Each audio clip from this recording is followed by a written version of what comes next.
Hello, and welcome to the Pittsburgh City Council's post-agenda for Tuesday, February 12th. My name is Louise Chris, and with us today is Caleb Wojkowski, our sign language interpreter. The following will be discussed during today's post-agenda at the request of Council Member Darlene Harris. Bill 1218. An ordinance amending and supplementing the Pittsburgh Code of Ordinances at Title VI, Conduct, Article 1, Regulated Actions and Rights by repealing the existing language of Chapter 607, Firearms, Ammunition, and Other Weapons, in its entirety and replacing it with a new Chapter 607, General Firearm Conduct, to update existing laws to meet the public safety needs of residents. Bill 1219. Ordinance amending and supplementing the Pittsburgh Code of Ordinances at Title VI, Conduct, Article 1, Regulated Actions and Rights, by adding Chapter 610, Ban on Specific Firearm Accessories, Ammunition, and modifications to place a prohibition on certain firearm accessories,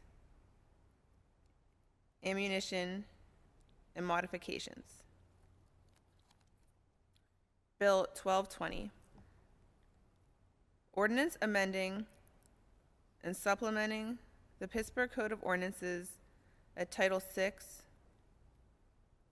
Conduct, Article 1, Regulated Actions and Rights, by adding Chapter 603, Extreme Risk Protection Orders, to provide an appropriate injunctive action for the preservation of public safety in extreme circumstances.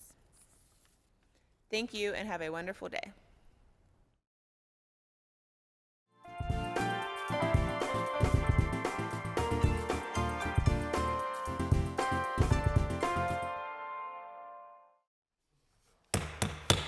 Good afternoon and welcome to City Council's post-agenda for Tuesday, February 12th at 1:30 p.m. With us this afternoon we have Councilwoman Strasburger, Anthony Coghill, Councilman Anthony Coghill, and President Bruce Krause, and myself, Darlene Harris. If the clerk would please read the bills that we'll be talking about today.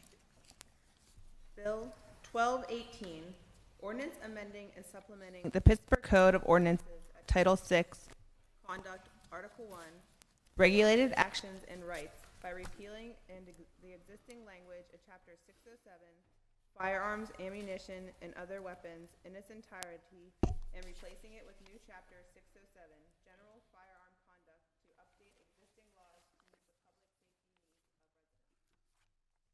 Bill 1219, Ordinance amending and supplementing the Pittsburgh Code at Title VI, Conduct, Article 1, Regulated Actions and Rights, by adding Chapter 610, Ban on Specific Firearm Accessories, Ammunition, Modifications, to place a prohibition on certain firearm accessories, ammunition, and modifications. Bill 1220, Ordinance amending and supplementing the Pittsburgh Code of Ordinances at Title VI, Conduct, Article 1, Regulated Actions and Rights, by adding Chapter 603, Extreme Risk Protection Orders, to provide for appropriate injunctive actions for the preservation of public safety in extreme circumstances. Okay, thank you very much. And we'll first go down for our invited guests so they can just go down the table first and just tell a little bit about yourself. And then we'll come back, and I think we'll start with Dr. Lott. But Hi.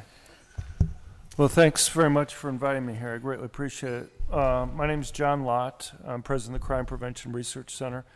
I've held academic positions during my life at Stanford, University of Chicago, the Wharton Business School, Yale University Law School. And I've been chief economist at the United States Sentencing Commission in Washington. I've written over 100 academic papers, and I've published 9 books. Thank you. Thank you. My name is Walter Gibson. I am virtually a lifelong Allegheny County resident. I have been a gun collector for more than a quarter of a century and also a lifelong firearms enthusiast. In recent years, I've become more of an activist. So I'm here to help represent the interests of gun collectors, gun owners, gun enthusiasts. Yeah, I'm Dr. Charles Gallo, and I'm a clinical psychologist.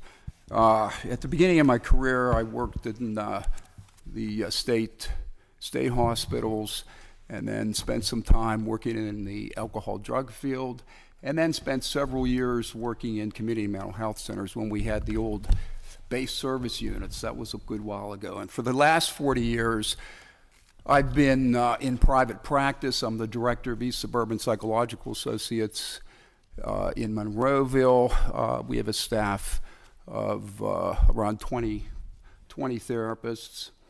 I'm also a United States Concealed Carry certified firearm instructor, an NRA certified firearm instructor, and a range safety officer. In addition, I'm a consultant with Survival Mindset. Survival Mindset is an organization that teaches people how to survive active killers. And we've taught at the request of several businesses and several churches. And I am disappointed and saddened that so far we have not had a request from any synagogue. And that's something I would really like to see, because the training is extremely effective. And thanks for having us. Thank you. My name is Kim Stolfer. I've been involved in this political field for 35 years. I've endeavored to protect the constitutional rights. I am president of Firearms Owners Against Crime.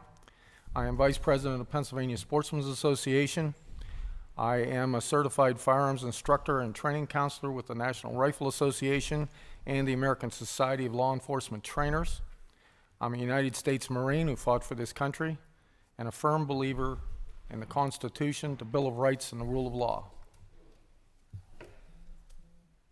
My name is Sam DeMarco. I'm the Allegheny County Councilman at Large.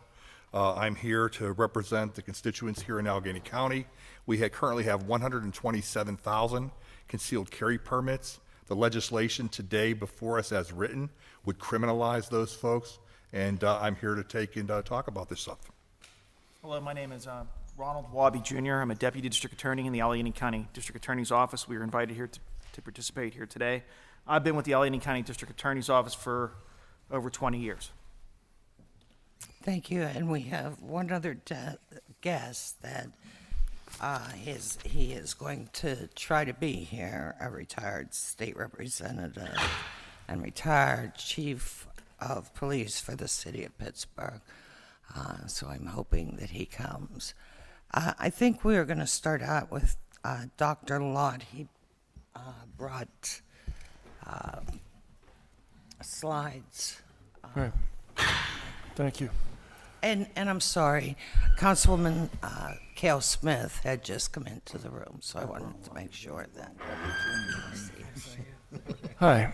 Well, again, thank you very much for having me here. My organization, Crime Prevention Research Center, we do a lot of research on guns and crime. We have academics at Harvard and University of Chicago, Wharton, Yale, other places.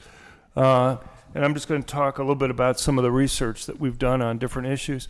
I have to just make a general comment before I get into this, and that is there's some issues with how this is drafted, these particular ordinances. It was mentioned earlier, for example, there are exceptions for being able to go and carry, but the part of the state statutes that are referenced don't exist. I'm sure it's just a mistake in terms of the drafting that's there, and I understand it's going to be fixed, but, you know, it's kind of hard to know exactly how some of these things are going to be fixed or not in the final thing. So I'm not going to, assuming that they're going to be fixed, I'm not going to be concentrating on those discussions when I go through this. So we just had this horrible thing in October, the Pittsburgh synagogue shooting. And everybody here wants to try to stop these types of things from happening. And I understand the normal reaction is to say, well, if we can simply get rid of guns, these types of attacks aren't going to happen. The thing is, if you look around the world, even in places that have extremely strict gun control laws, as I'll show you in a minute, we have rates of mass public shootings that are similar to what we have here in the United States. People who plan these attacks are often planning these attacks at least 6 months, sometimes a year, sometimes 2.5 years. The Newtown killer, for example, was planning his attack 2.5 years prior to the attack occurring.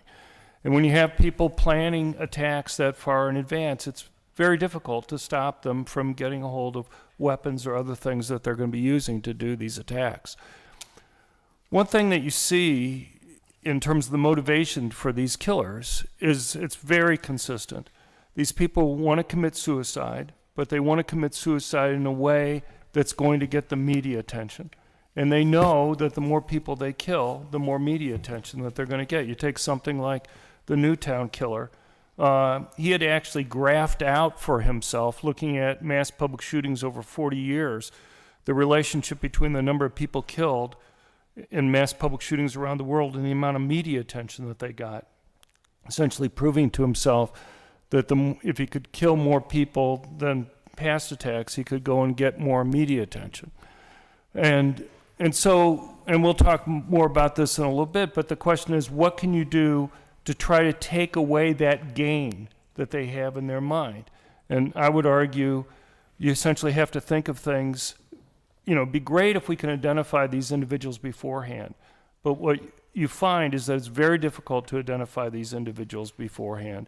And the question is kind of what's your backup plan, and are there things that you can do that can reduce the carnage when it happens to take away this gain that they think they're getting in their mind in terms of publicity.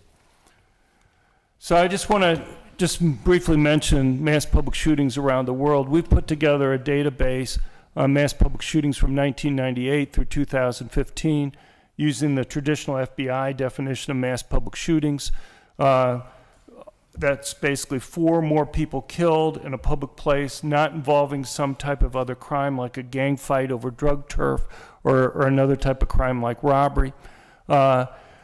We don't believe we have all the cases outside the United States, and I could go through that, but there are at least 2,354 mass public shootings outside the United States during this period of time. This doesn't involve any type of guerrilla warfare, doesn't involve government actions.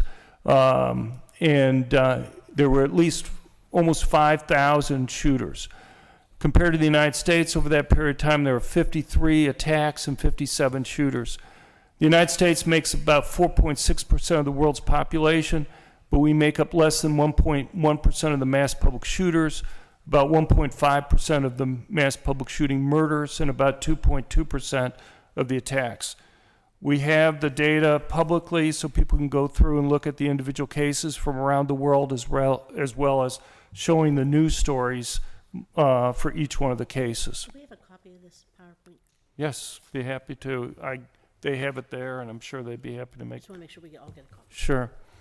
And this is just one of the pieces of information we have. This is the per capita rate of mass public shootings by region. So you can see the United States is in red. Western Europe actually has the murder rate from mass public shootings is essentially identical to the rate in the United States. Northern Europe is slightly lower, and Eastern Europe is about 30% lower. Just to give you one simple example, France in 2015 had 4 mass public shootings, had total casualties of 532 people. One of those would be the concert attack in November where 132 people were shot to death. they had more casualties from mass public shootings in 1 year in France than the United States had during the entire 8 years of the Obama presidency. We had 527 casualties from mass public shootings using the FBI definition of mass public shootings. So that's a country 1/5 the population of the United States. And the thing is, these types of attacks in other countries just don't get that much attention.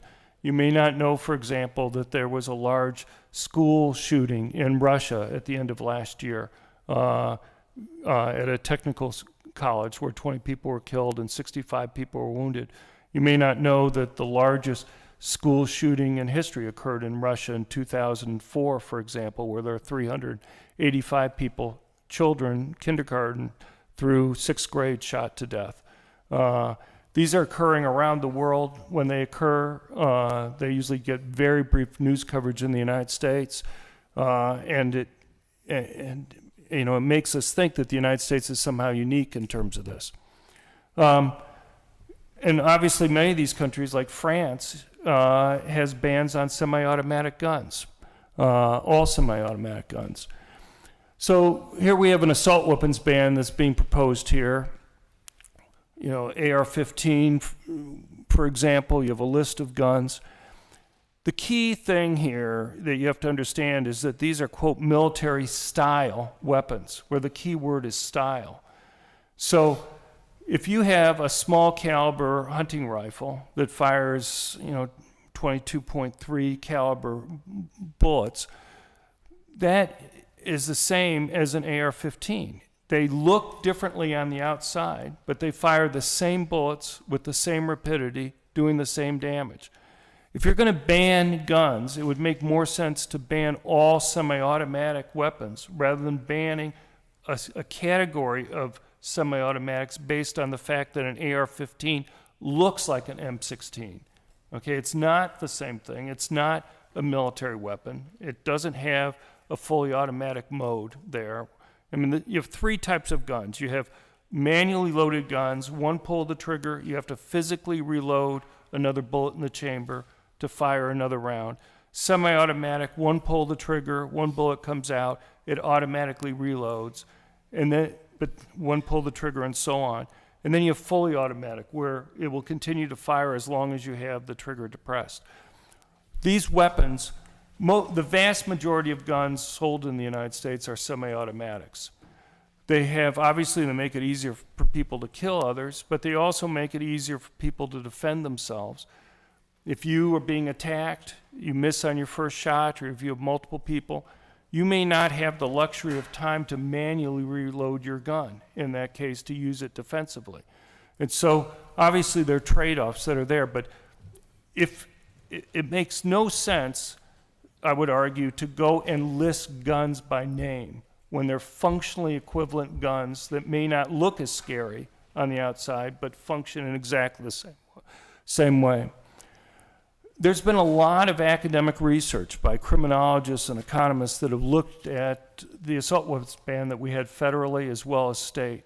Overwhelmingly, there's no evidence that these had any impact on any type of crime rate. And you can look at studies that were even funded by the Clinton administration. One by criminology professors Chris Koper and Jeff Roth was the major study that they did. It was funded by the National Institute of Justice during the Clinton administration. And they found, quote, the evidence is not strong enough for us to conclude that there was any meaningful effect, i.e. that it had an effect that was different from zero. And they looked at everything from mass public shootings to murder to other types of crimes. These people did a follow-up study in 2004, again for the National Institute of Justice, where they found, quote, so they had additional years of data. We cannot clearly credit the ban with any of the nation's recent drop in gun violence, and indeed there was no discernible reduction in lethality and injuriousness of gun violence. Just to give you some ideas here, so types of guns used in mass public shootings over the last 20 years. The vast majority of guns are handguns, only handguns used in attacks. You're talking about 55%. If you look at rifles, they make about 12% of the attacks where you only have rifles used. And these are all types of rifles, not just ones that would be categorized as assault weapons. And then you have only shotguns in about 3%. And then you have handguns and rifles, or handguns and shotguns, or all three types of weapons. Interestingly, the attacks that have by far the most casualties are the ones that involve multiple types of weapons being used. The casualty rate when you have multiple types of weapons used is about twice the rate of casualties that you see, or murders, than when you only see rifles used.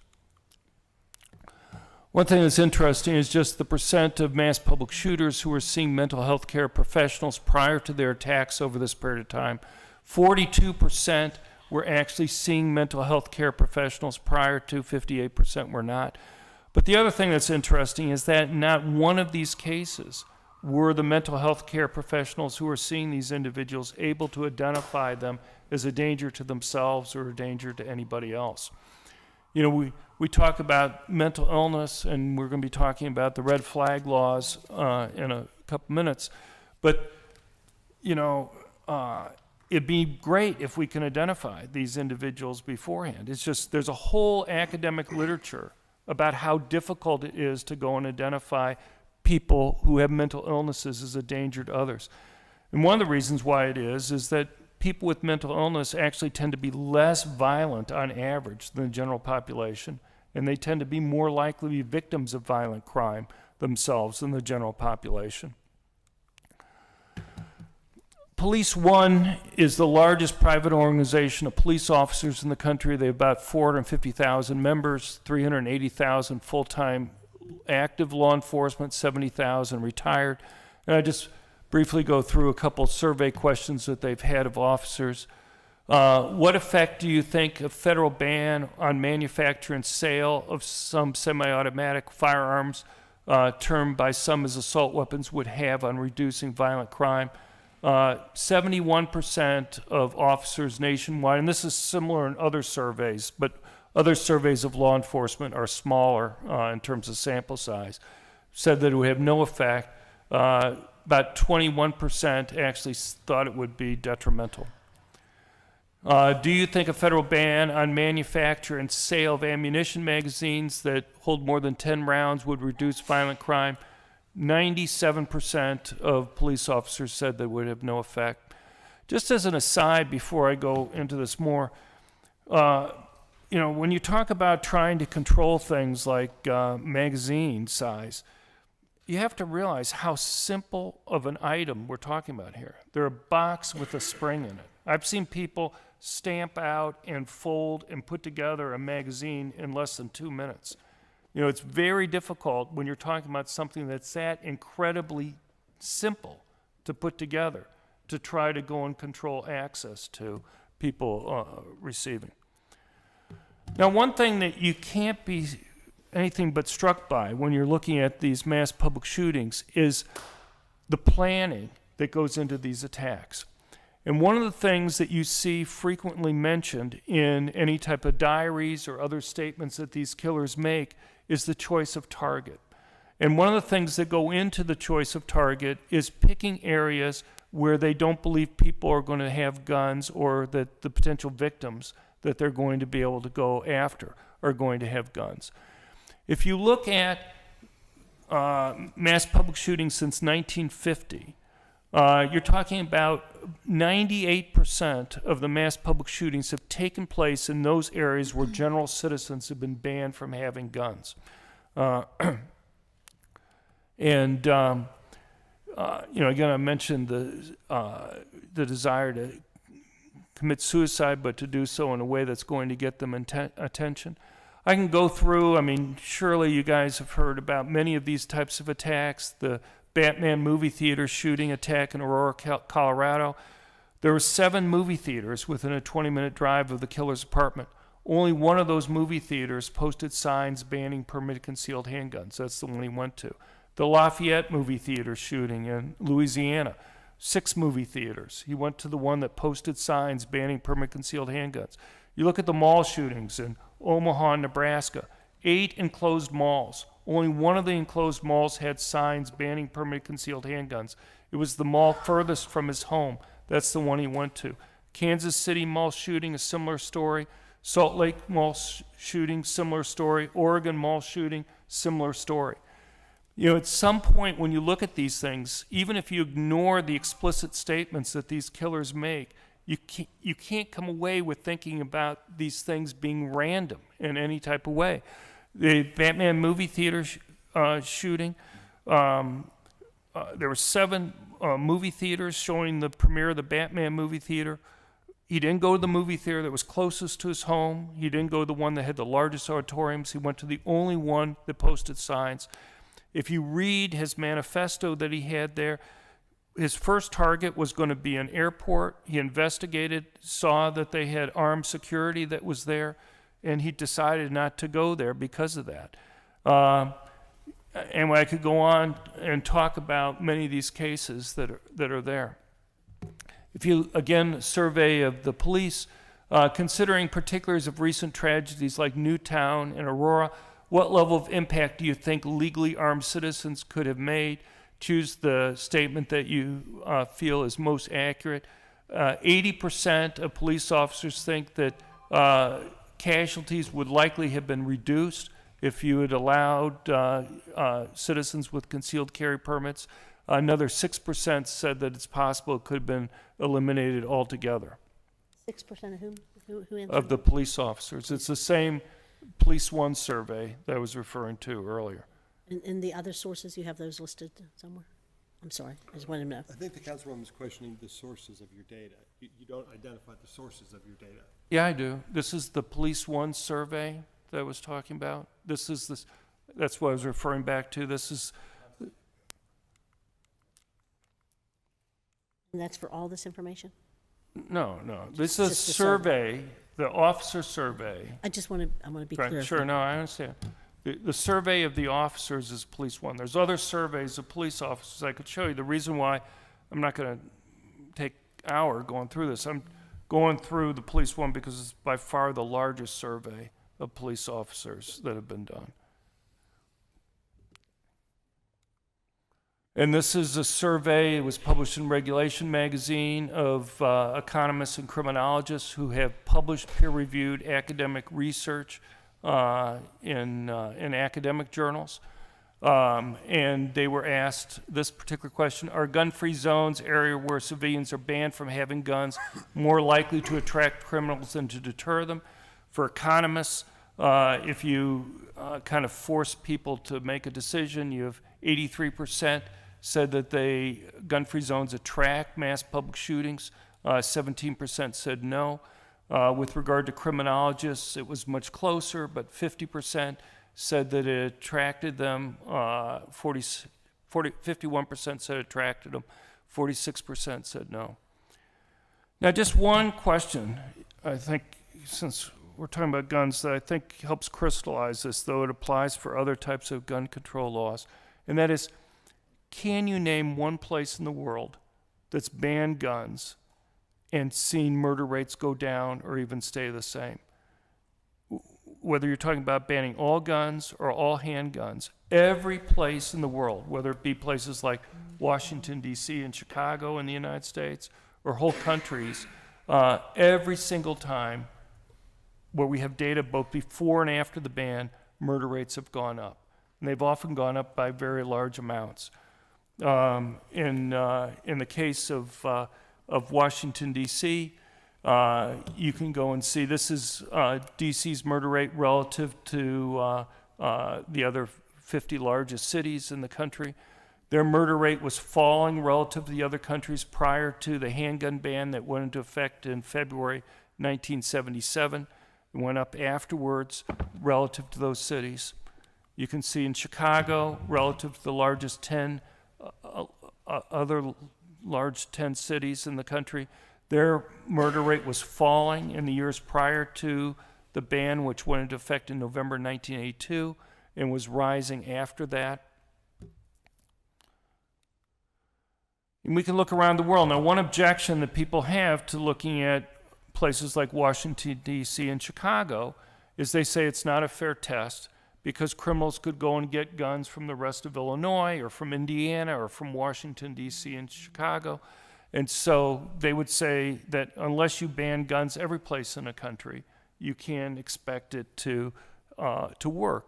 Now, that may explain why the murder rate didn't go down as much as was promised, but it doesn't explain the increases that we've seen in those types of places. But you can look around the world where whole countries have banned guns.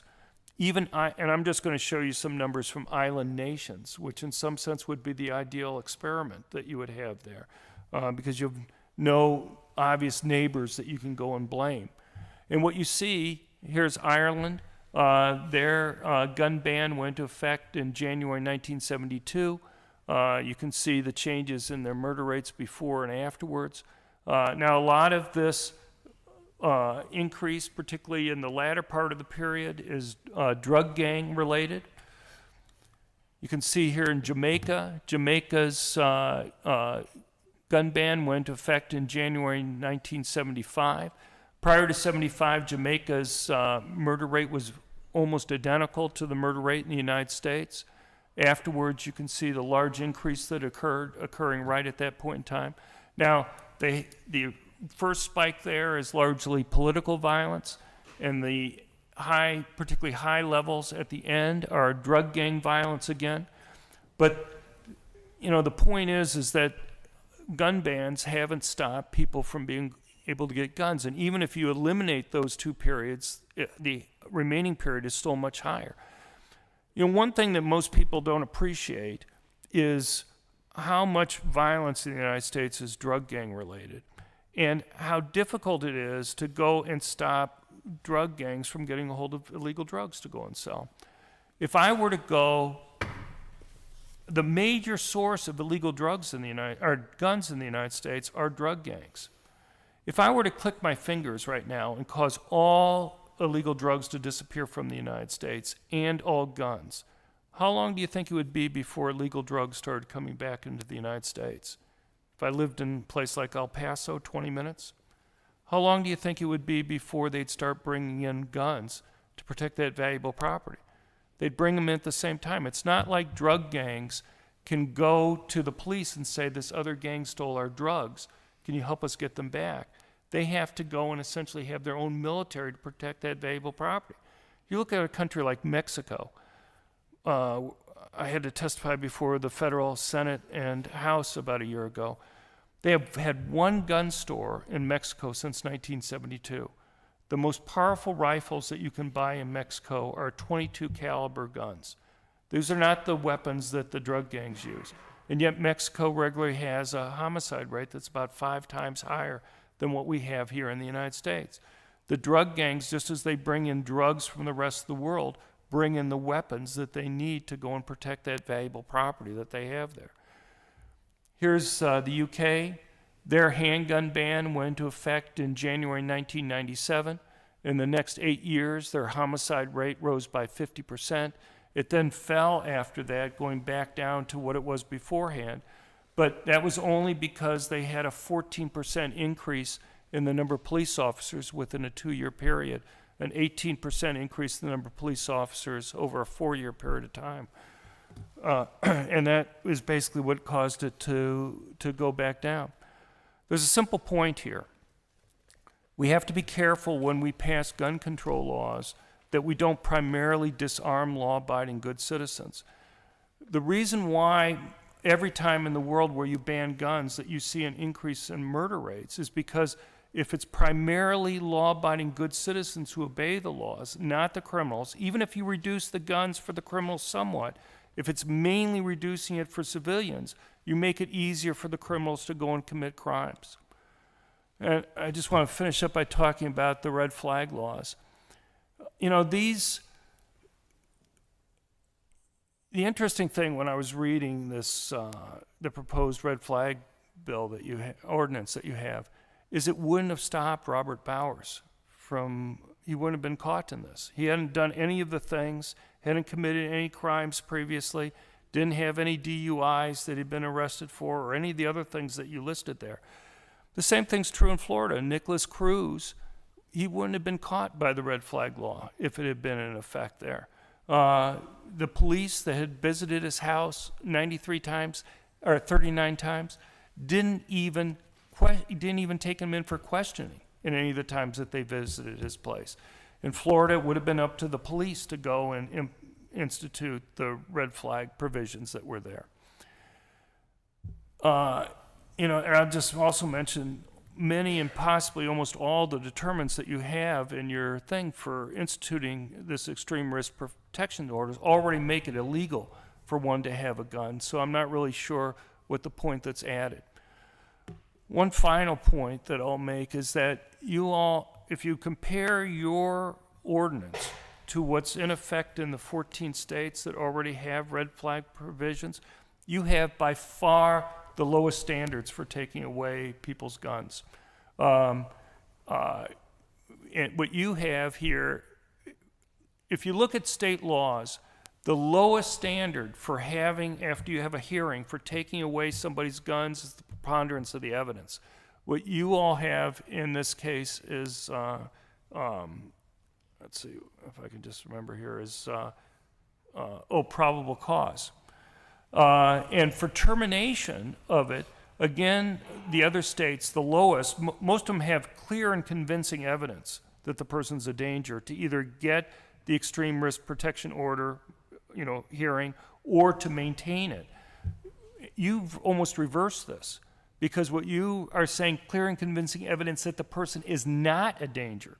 So all the other states that have this, essentially have a high burden to take away the guns, and you reverse it and make the person have to have clear and convincing evidence, which is, let's say, like a 75 or 80% probability that he can prove that he's not going to be a danger to others before you allow him to go and get the gun back. Just something to think about in terms of legal challenges that you might be facing, even beyond the preemption laws that you have here in Pennsylvania. Anyway, I'm happy to take questions that you have here. Get down first, please. Okay. We'll hear from the others before we ask questions, is that what you said? Yes. Okay. We'll ask We'll make sure the questions public hears. afterwards, so just jot your questions down. Walt, did you want to go next, or do you want me to take the We're doctor? gonna have a presentation. Okay. And even if I did, it wouldn't be anything as refined as Dr. Lott just presented. But there are a couple of items that I would like to address. As Dr. Lott mentioned, the restrictions on concealed carry have an exemption that make reference to state law that doesn't exist. And we're hearing that, we'll fix it. And I find it difficult to trust that this will be fixed whenever the ask of that trust is coming from a body that doesn't trust us to carry guns that we've been carrying for a long time. Another item that I found particularly troublesome is in section 610.03, there is a ban, and as it is written, it says armor or metal penetrating ammunition, without any further definitions to include composition of that ammunition or its intended use.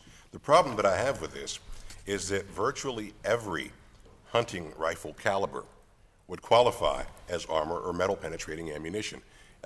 Granddad's old hunting rifle that he's been taking out since the 50s, if it's, for example, a 30-06 bullet, that would punch right through the front and back of soft body armor like it's not even there. And according to this, it would be banned or prohibited. So that's one of the things that I have a problem with in this legislation. Okay. Anything else for right now? That's all I have at this time. Okay. Dr. Gallo? Yeah, I have some comments that I'd like to share. One of the things is just to take a look at when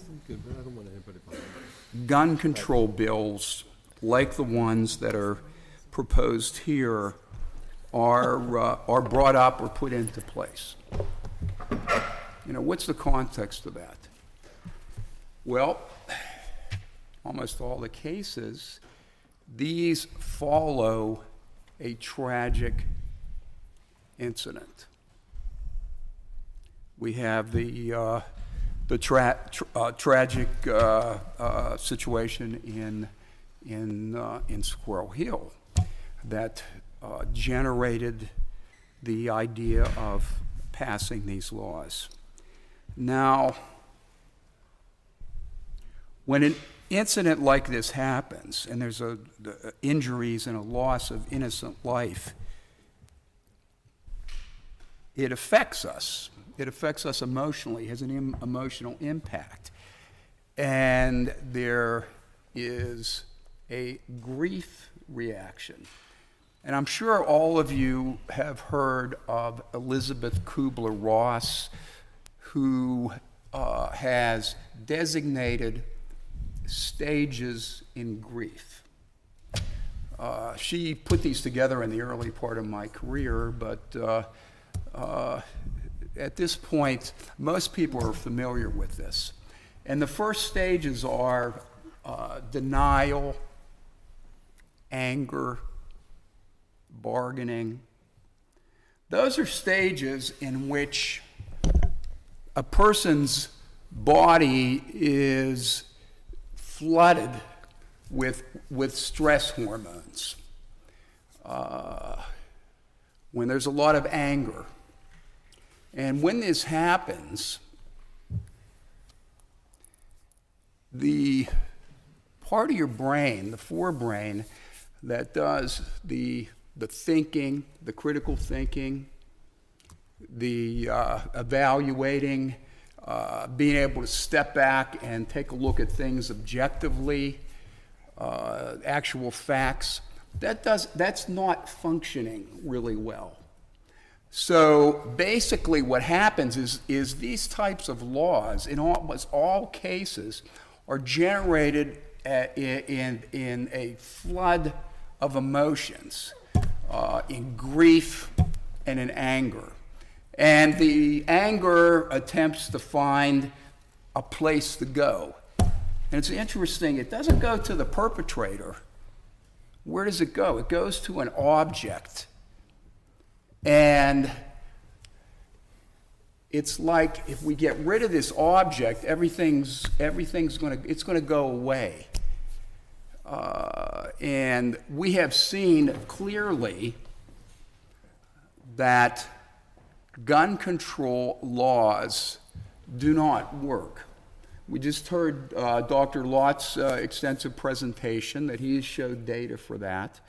There have been a lot of other research examples and that have gotten the same results. For example, there's a huge research that was done by the CDC and the National Academy of Sciences, and they issued a 373-page report.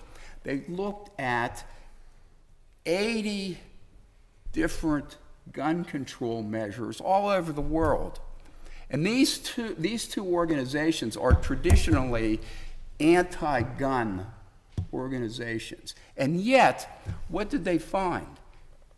They had the same results as Dr. Lott, that there was no appreciable reduction in suicides, in homicides, in assaults, or in any other violent crime.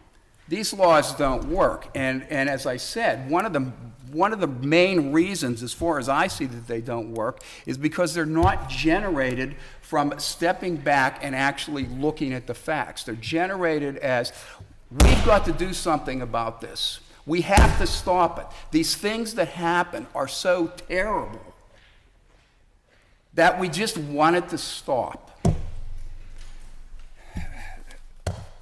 There's a lot of, looking into causes.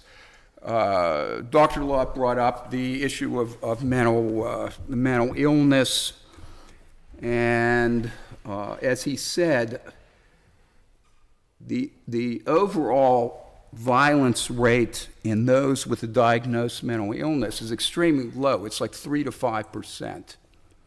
And in almost all those cases, there is a chemical that's also in the mix, whether it's drugs, illegal drugs, whether it is alcohol. Alcohol has a high risk rate with violence. And also actually prescribed drugs, pharmaceutical drugs. There have, back in the, several years ago,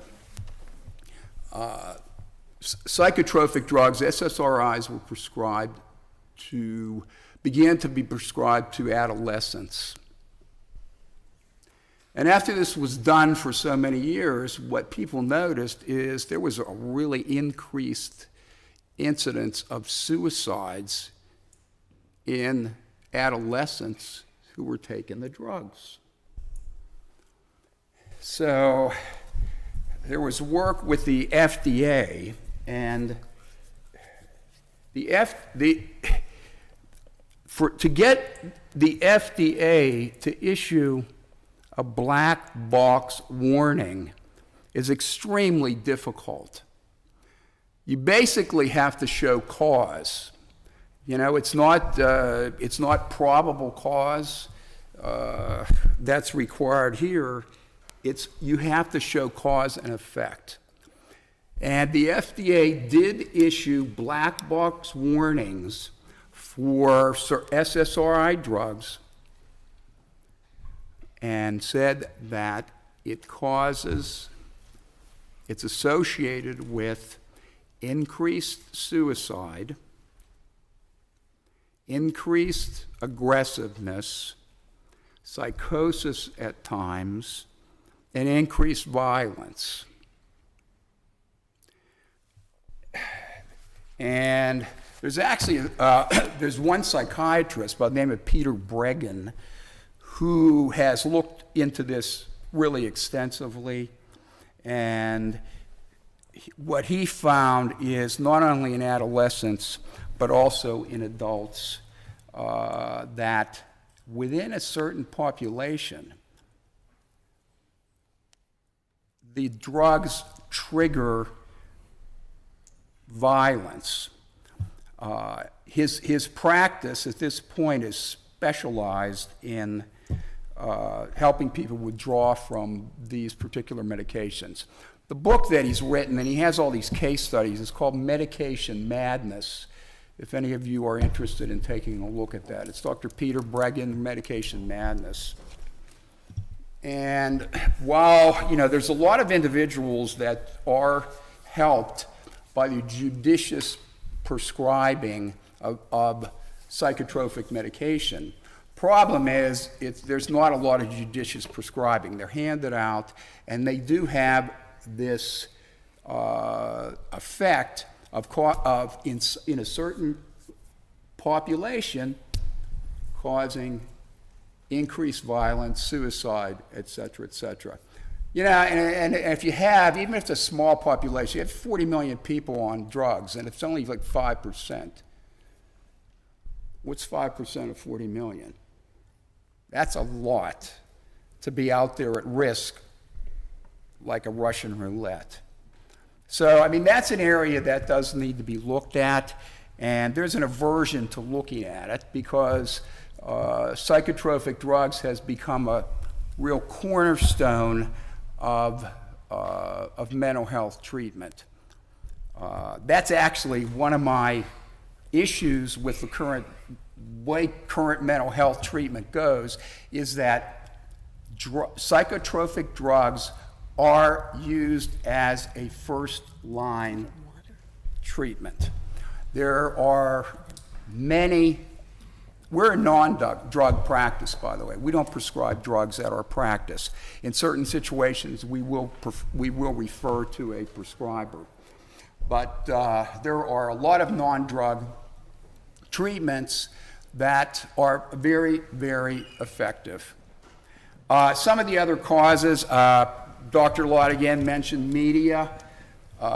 Colonel David Grossman, in his book on killing, does a really good job in showing that the current media, what's going on with young people in the current media, essentially replicates the same type of process that our military used to go from, in World War II, only 15 to 20% of our soldiers shot at the enemy. The reason for that is that healthy human beings have a built-in safety catch. We don't kill each other. And the military has a really hard time, had a hard time back then, actually being able to get soldiers to fire at the enemy. They used some different techniques. They began to use some psychological mechanisms, different conditionings, operant conditioning, classical conditioning, social role learning, desensitization, and they were able to move this up in Vietnam War to 55%. I'm sorry, in Korea to 55%. And the Vietnam War, by the time we reached Vietnam, it was 95%. 95% of our soldiers actually shot at the enemy. So these techniques are really, really effective in training people. And Colonel Grossman shows how it's these same techniques are operating in the media, with movies, with certain video games, et cetera, to produce individuals that will perpetrate these mass killings. Because prior to 1968, firearm access was firearms were much more available. I bought my first firearm, it was a .22, as a result of my savings in my paper route, and I bought it at a hardware store. You could mail order. You could get tank cannons by mail order. And we did not have the mass murders. We did not have young people killing other young people like we do now. So the question becomes, a relevant question is, why now? Why is it happening now? So there are certain causes that we didn't have, certain causal factors that we didn't have in the past. One certainly is the influence of the media. We have the breakdown of the family, and breakdown of moral standards, and there's also the factor of the psychotropic drugs that are just prescribed and handed out much too easily. However, these are things that need to be looked at. These are things that need to be investigated to be able to prevent them. But my approach on these situations, these tragic situations, is a little bit different than going after investigating different causes to try to prevent. My approach is what have we learned that will minimize injuries, that will minimize casualties? We have had, unfortunately, enough of these situations that there's a lot of data available. And just to give an example, if you're cooking something on the stove and maybe you're sauteing things, you're using oil, and all of a sudden it bursts into flames. You're not going to sit there and decide, let's see, how did this happen? What caused this? How could I have prevented it?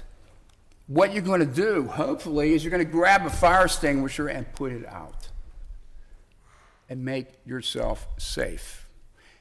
And hopefully you have a fire extinguisher. You're not going to wait, and so you'll just end up with a smoky ceiling. And rather than waiting for the minutes that it takes for a fire company to respond. So what have we learned?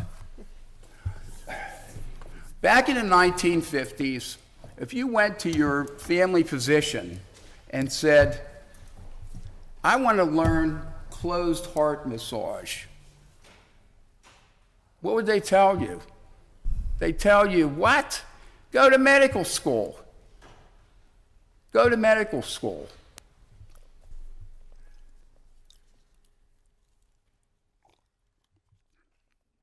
However, nowadays,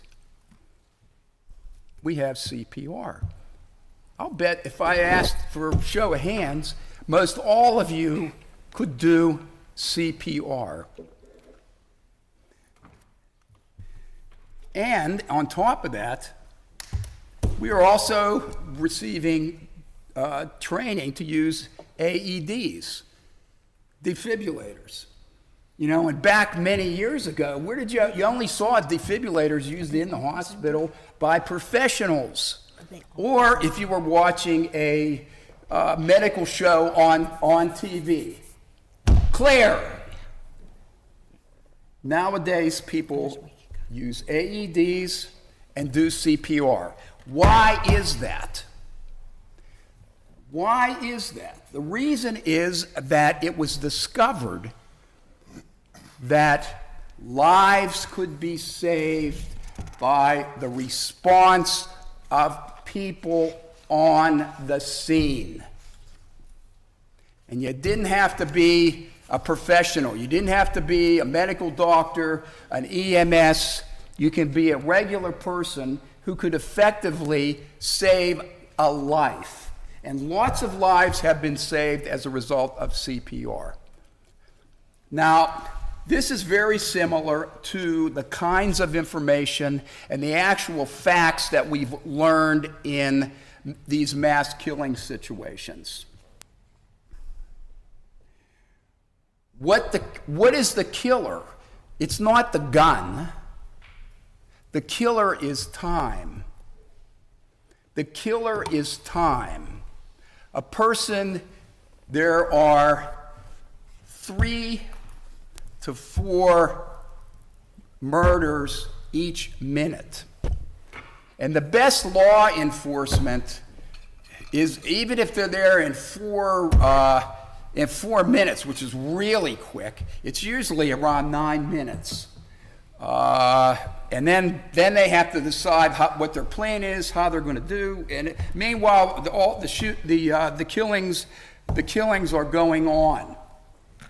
If you have a police officer, for example, who is only 100 yards away from the room where the murderer is, and he hears the shots, running down that 100 yards, by the time he gets there, the people in the room are going to be dead. So,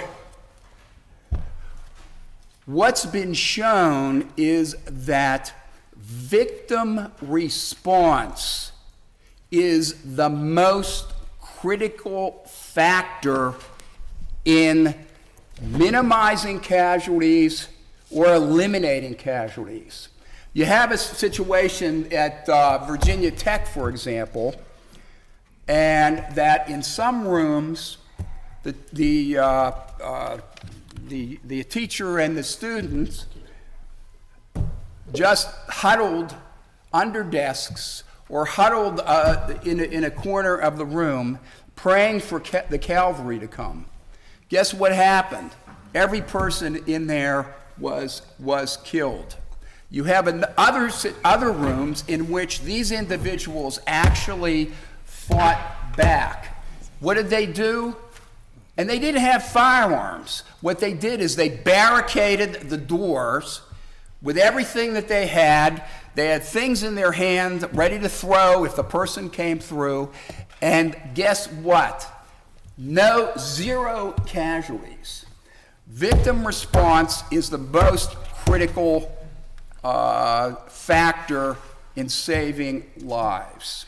So we do that with survival mindset. That's what we teach. And people are amazed. We do actual drills, and people are amazed what the success they have in bringing down an active killer.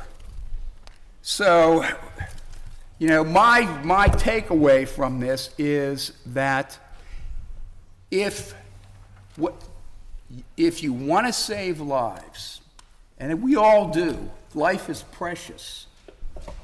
If you want to save lives, use what works. Educate and train people to defend themselves. That's what saves lives. Thanks. Thank you. Can we go to the DA's office, to Connie? I'm sorry. Yes. I have to go. Can I register some comments before I do so? Sure. Okay. I really apologize. I wanted to hear all of you, and I will watch the rebroadcast of this so I can hear all of your comments. And my door is certainly always open to have a conversation about this. So even if we don't have the opportunity here at this table for a back and forth and to ask questions, you know, I've had many conversations with people who I think with whom I don't share the same worldview on guns, and they've been very productive conversations. I just wanted to say a few things. One is with regard to some of the amendments that are being proposed, and in particular the bill 2018-1218, and the portion of the state code that was referenced. There was a missing digit in the number with regard to the state code, and that's being fixed.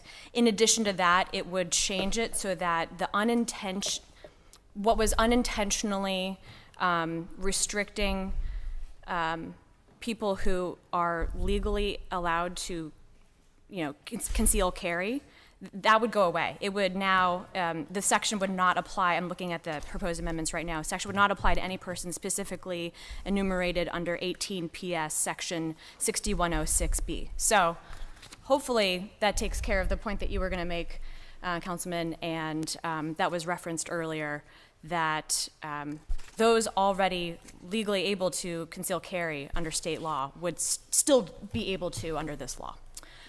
So that, I just wanted to clarify that that was one of the amendments. Happy to talk with anyone further about those amendments. I think more generally, I have a worldview that probably isn't the same with a lot of people sitting around this table, or perhaps in this room, and many people out there. I maintain that the fewer guns we have out there, the less gun violence we have. And I'm not going to change my mind on that. That is something that I will always hold going forward. Does that mean that there aren't areas that of agreement that we can find? No. There are absolutely places where I think that those who have a different worldview than I do, and I, can find middle ground. I've heard over and over again, it's about enforcement. It's about, changing the plea bargaining process. I wholeheartedly agree. I know that majority of Americans agree that closing loopholes in universal background checks is a path forward that they would, agree to. The ERPO, the Extreme Risk Protection Order that's being proposed at the state level again, is being proposed by Montgomery County Republican. This is an issue that has bipartisan support at the state level. And, certainly I can get on board with and agree that we need better and more funding for mental health services, especially in rural areas of the state, education around safe storage to prevent reducing gun accidents. So there's a lot, I think, that we can work together on. I'm under no illusions that these three bills that we're proposing here at City Council are going to solve every mass murder or suicide, or really make a dent in the problem of gun deaths, homicides, violence, and accidental deaths as they relate to guns. But they are part of a strategy that I I believe will work its way up through the state and to the federal level, and are really important first step. So that's why we propose them. So that's all I'll say. Thank you very much for your time. I really appreciate all of you being here. I do promise to watch the remainder of this cable cast so that I can understand where the rest of you three are coming from, and understand the conversation that we've had up until, the conversation back and forth with other council members a little bit more. Thank you. Excuse me. Would it be all right if I were to respond to the councilwoman? She has to leave, so if you would like to say a few words. It's brief. Very brief. Councilwoman, if you are coming to this discussion with the idea that removing guns from people's hands will lower the amount of violence that we have in our society, why then should we not suspect that your ultimate goal is to take them all, because that would take away all of the violence, wouldn't it? Is that it? That is my Okay. response. Thank you. Okay, excuse me. I understand what you're saying. Okay. Okay, we will take Ron Wabi now from the DA's office, and we'll sort of come this way. I just want to say that we have Councilman O'Connor, Corey O'Connor, that has just came in. So thank you, Corey. And like I said in the beginning, my name is Ronald Wabi. I'm a deputy district Could attorney. you speak a little more into the mic? I'm sorry. My name is Ronald Wabi. I'm a deputy district attorney in Allegheny County. And the district attorney's office position on this is a simple one. It's the idea that city council, and this is the position that district attorneys, Talk a little more into the mic. I'm sorry, had put forth. And that is, that's quite simply, there's an issue of preemption. And that has to do with the state law that already exists. And that state law says that no municipality can pass an ordinance like this. And that's where the problem is. And dating back to 1996, there was a Supreme Court decision in Ortiz versus the Commonwealth of Pennsylvania. In that case, the Supreme Court made it very clear when Pittsburgh and Philadelphia at that time period passed very similar ordinances to what we're trying to do now, what you're trying to do now.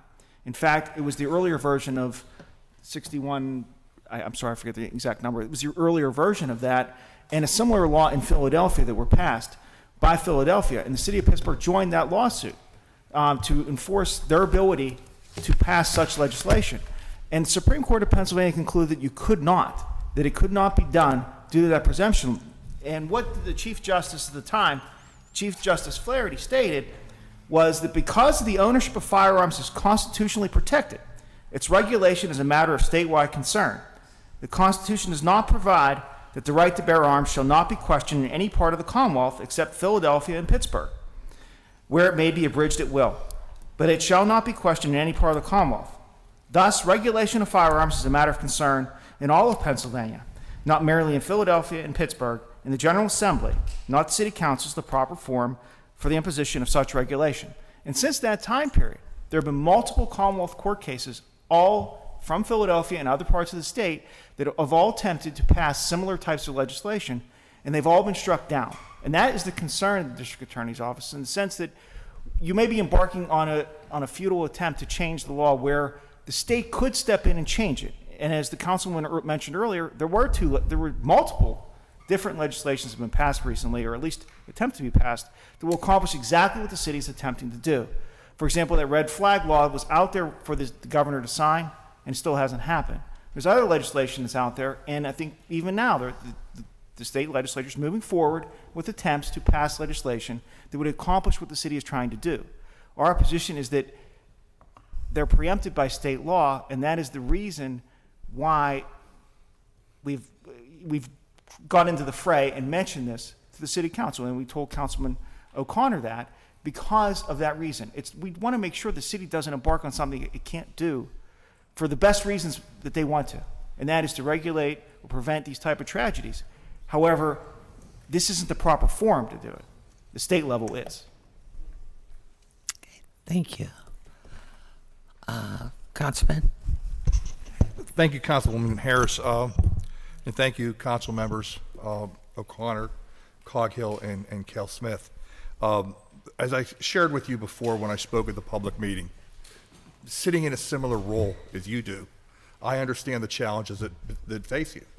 I understand the concerns that we had over a mass shooting and a tragedy that took place in Squirrel Hill, and I can certainly understand being in a position trying to look out for the public safety that we're looking for things to do.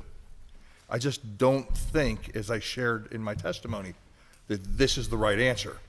I'll talk about a couple of things. One, when I introduced myself, I'd mentioned that there were 127,000 concealed carry permit holders in Allegheny County. I estimate 400,000 to 500,000 firearm owners. Now, with all due respect to Councilwoman Strasburger, I would disagree with her contention that the more guns that you take out of society, the safer it is, because it's actually opposite. The Tribune Review found in November 2015, published an article where they talked about in Allegheny County, we had 79,947 gun permits. And I just checked with Chief Deputy Kraus a little over 3 years later, and now we have 127,000. That's 127,000 citizens that are currently walking the streets here today with concealed carry permits that you don't know whether someone has one or not, okay? At the same time, we've had this. We've also had, you had articles here. Last year, the Post-Gazette published in March of 2018 how gun violence in Pittsburgh dropped to a 12-year low. In October 2018, they talked about how gun violence was down significantly. How in the previous year, in 2016, there had been 93 shootings that had taken place through October of that year, and of last year, there had only been 75. So, and Dr. Lott, can tell you all about gun ownership in this country has significantly increased since the early 90s when gun violence peaked, or when crime peaked, and crime is down significantly, or violent crime. So I don't think that that's the issue. I'm concerned not just for our folks here, just in looking out for you guys as well. I've heard folks say that, well, it doesn't matter. We have some law firms or attorneys for some of these different groups that are willing to take and defend the city or take this case up pro bono. Well, that will protect you from that end. It doesn't protect you from having to pay plaintiff's fees when this is challenged in court. And depending on where it goes, whether it goes to common pleas, the Commonwealth Court, the Supreme Court, or to the U.S. Supreme Court. But what we're talking about here is something that violates Pennsylvania law, we believe will violate the Pennsylvania and U.S. constitutions. And when we talk about things like we're trying to reduce suicides, and I saw that in the Post-Gazette yesterday, in an exchange on Twitter with the mayor yesterday, I forwarded him an article from a study from the Heritage Foundation, and I have that here, where they went through that extensively and found no correlation being able to, by taking guns away, that would reduce the number of suicides. So I think in going back at this, I'm a businessman. In my role, it's a part-time role. In my role in business as a sales executive, I've worked to try to help companies solve problems for the last 30 plus years. While business is different than politics or different than government and public service, there's a methodology that can be applied. And that's how you take and examine the problem holistically, gather the data, look at best practices, things that have done previously, things that have worked and things that haven't. Try to determine which ones of those will apply in your particular case, and then you look to implement them. That's what the point was of my testimony at your public meeting. That's what I talked about looking at. When you take all these things into consideration, you look at the gun-free zones, you look at the mental illness, you look at all these things, and then we come back with a set of recommendations and say, how best can we keep the citizens of the city of Pittsburgh and Allegheny County safe? And we implement the ones we can. But I also caution you, you do not have the ability to legislate risk out of life. Neither here, neither at us over across the street, neither in Harrisburg or Washington. And that's part of the price we pay for living in a free society. But I would just urge you to re-examine this legislation here, and based upon what the district attorney's office has said, determine if this is indeed the best course to follow. I believe there are things that we can do. As I mentioned, let's take a look at this. Let's engage the University of Pittsburgh's Institute of Politics.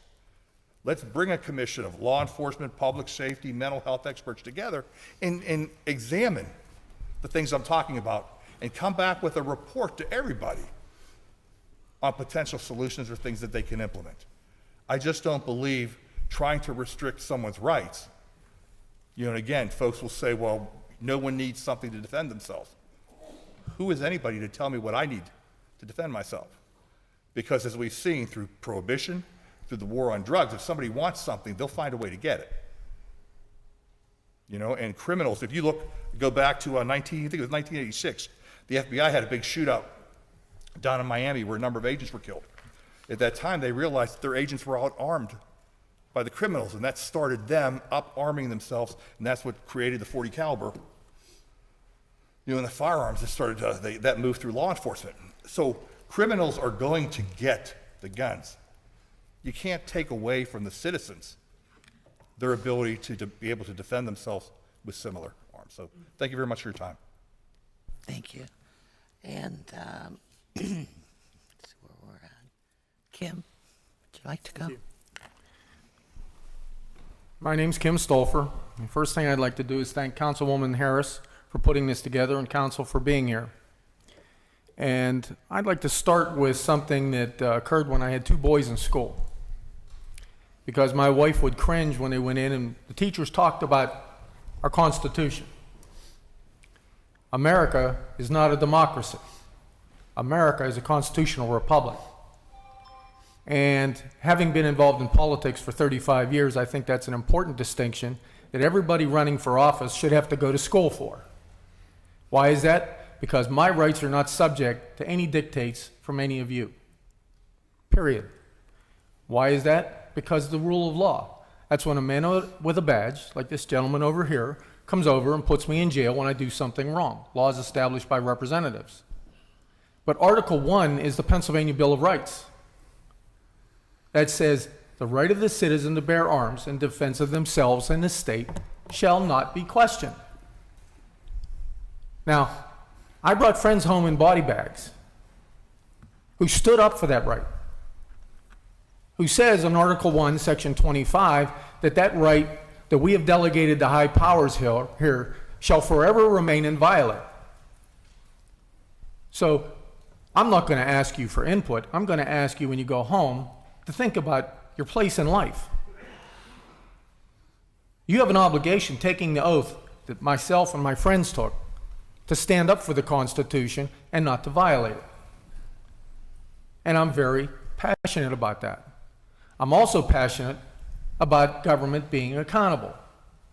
Because as the gentleman from the DA's office said, it says in the law that no township, city, municipality, county may in any manner regulate the lawful possession, use, transfer of firearms or ammunition or accessories. These ordinances, therefore, are illegal. And let me make a distinction that hasn't been brought out yet. And I'm sure you probably heard it, but I want to make sure it's on the record. This is in Title 18 Crimes Code. This means that what you're doing is a crime that can be prosecuted for a misdemeanor 1 level of crime, which is up to 5 years in jail. That's Section 6119, ironically, just before 6120. So constitutionally and legally speaking, you have nothing to fall back on. Okay? And the reason why I want to bring this out is simply this. This is Dillon's rule. This is something that's in every legislator's state reference. That says the same thing. That's a Supreme Court decision that says you cannot do this. Technically speaking, in my little world, as my wife would tell you, I would ask this gentleman with a badge to come over and put you all in jail. Why? Because I'm accountable to the same laws. Okay?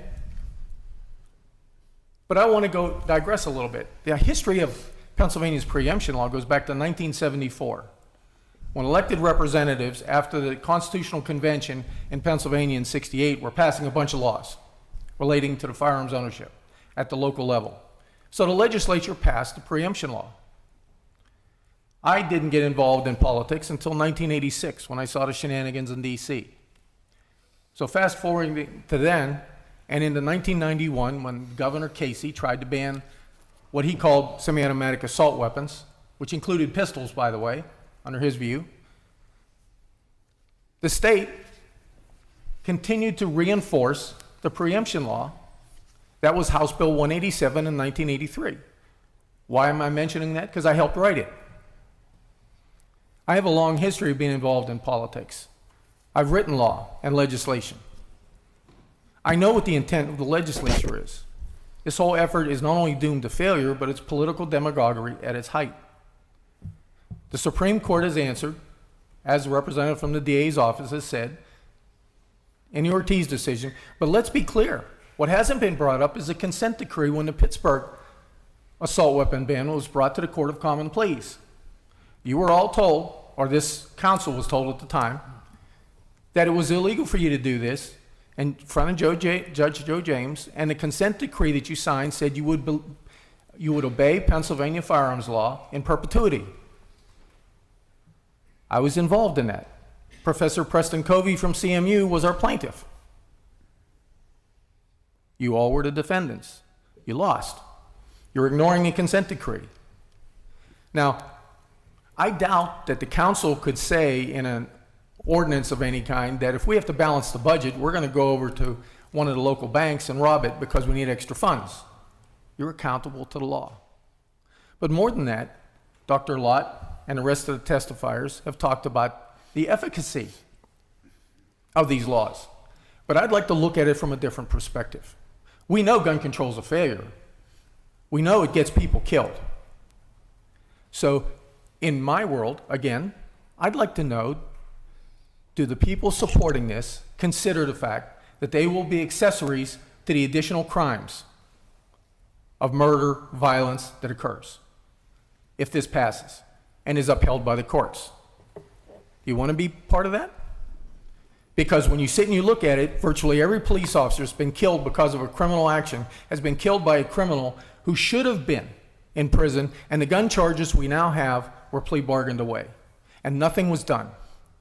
It was so frustrating that a friend of mine, Detective Joe Fox, who was the chief of detectives in Philadelphia, wrote a letter to the editor and said instead of passing more laws, they should enforce the ones they have now, and citizens should throw a ring around the so-called Injustice Center, his term, and start prosecuting criminals. When do we as citizens back away and start holding government accountable and doing the right thing? This is all show. You know you can't do this. You're going to force us to spend $50,000, $60,000, $80,000 to take the city to court where you're going to lose because you want to force gun control that's going to fail and get more people killed at the state level. And more than that, you're telling every veteran that his life that was sacrificed or his friends didn't mean anything. I have on my wall at home a plaque. It's got Arlington Cemetery with a bunch of white crosses. What does that mean to us? Do we live in a country where our smartphones dictate everything we do? That everything is a paragraph and we lose sight of freedom? Is that what you sent me to Vietnam for? Is that what the bullet holes in my helicopter represented? I want to know. I think I deserve that as a veteran. But more than that, as a Pennsylvania citizen, I deserve my constitutional rights because at the core of gun control is the premise, the precept, that government doesn't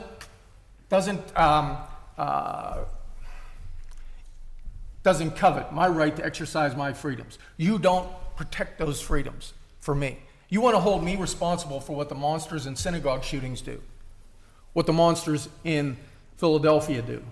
So let me make this point. I went through and I researched data on violent crimes where they occur in Pennsylvania.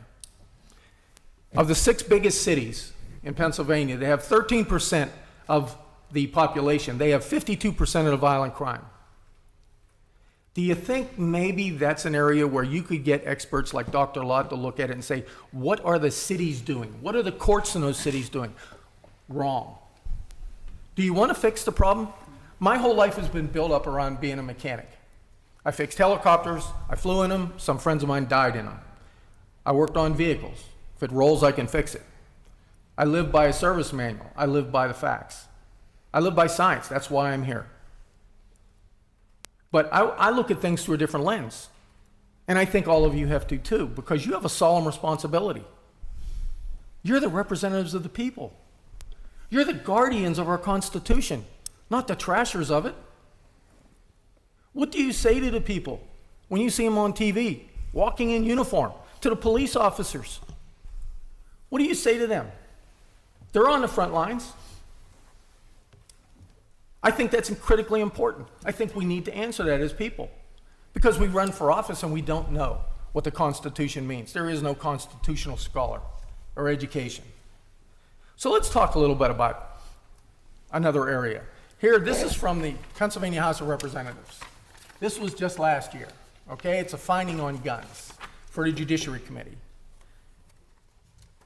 Now, I'd like you to think for a moment. I don't want an answer. Did violent crime in Pennsylvania with firearms go up or down?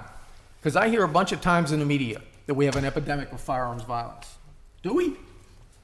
Does the media have a responsibility to tell the truth? Can I explain to him that council, you don't, it's not an opportunity for you to ask council. This meeting is an I know, opportunity for us to ask you.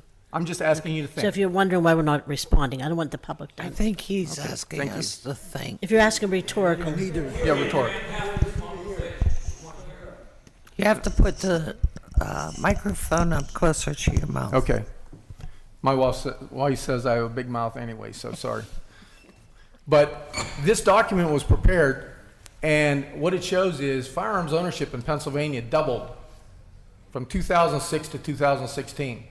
And yet firearms violence in Pennsylvania went down 30%, more than regular violence.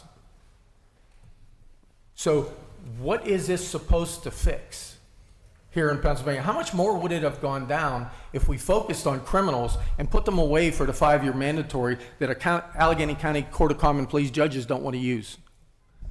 I have repeated letters to the editor from police officers, Joe Fox, other police officers, state police officers, asking why we're not enforcing the current laws. And yet when something like this monster happens in a synagogue, I wish to God I had been there. I'm a United States Marine. I'm supposed to defend this country. Where was the citizens there? How many veterans were in that synagogue at the time that were disarmed by the synagogue's policies on no guns? Why are we not holding the synagogue responsible for not having security? Now, I think that was it. we ask that was it. oftentimes, what's the data behind this? Purdue University in 2014 had a study where they came out and they used FBI modeling, and they said that the only way to stop a mass shooting was response time had to be cut down to less than 7 minutes. And that's either citizens or it's law enforcement. They said when the combination of citizens and law enforcement existed, mass shootings, the body count was lessened by over 80%. And that was a Purdue University study. Now, if you want any of this data, I'm more than happy to supply it, because I don't just make these statements. I have all of this on my computer at my feet. So what are we really doing as a society? And I'd like to take a special mention of extreme risk protection order laws. If you believe in due process, if you believe in justice for people, and as Dr. Lott said, the standard of evidence is absolutely atrocious in this law, then pass it and see what happens. But if the crime doesn't go down, as it didn't in California, as it didn't in Florida. In Florida, in the Parkland attack, they didn't use the Baker Act. Why aren't we using the Mental Health Procedures Act? Think about the basic concept of an extreme risk protection order. What you're doing is you're having police officers go over and take the firearms, and then you're leaving the person in the home or wherever they took the firearms from. But you're doing nothing about the individual who needs help. Why aren't we using the Mental Health Procedures Act, where there's a period of evaluation and then they can get treatment? But we're not doing that. So I really, really want to find out why we're pushing this issue when last year Representative Todd Stevens did push it. It made it out of Judiciary Committee, but it was killed on the floor. And I doubt it's ever going to see the light of day now, because other groups have started to chime in now, like the ACLU is totally against ERPOs. Here's their memo from last year. But in the long run, what we're talking about is, I would like to have seen this kind of a hearing prior to the adoption of these ordinances? Or not adoption, I'm sorry, the introduction of these ordinances? It's the legislative process. Anyone has the right to put anything on the table for discussion, and they are on the table for discussion. Well, That's when you would have these meetings. in the eyes of our attorney, because of the past court records, or court cases, Ortiz, Lower Merion, and others, as well as the consent decree, this has transcended that to the point where this is criminal conspiracy and potentially official oppression as well. Thank you.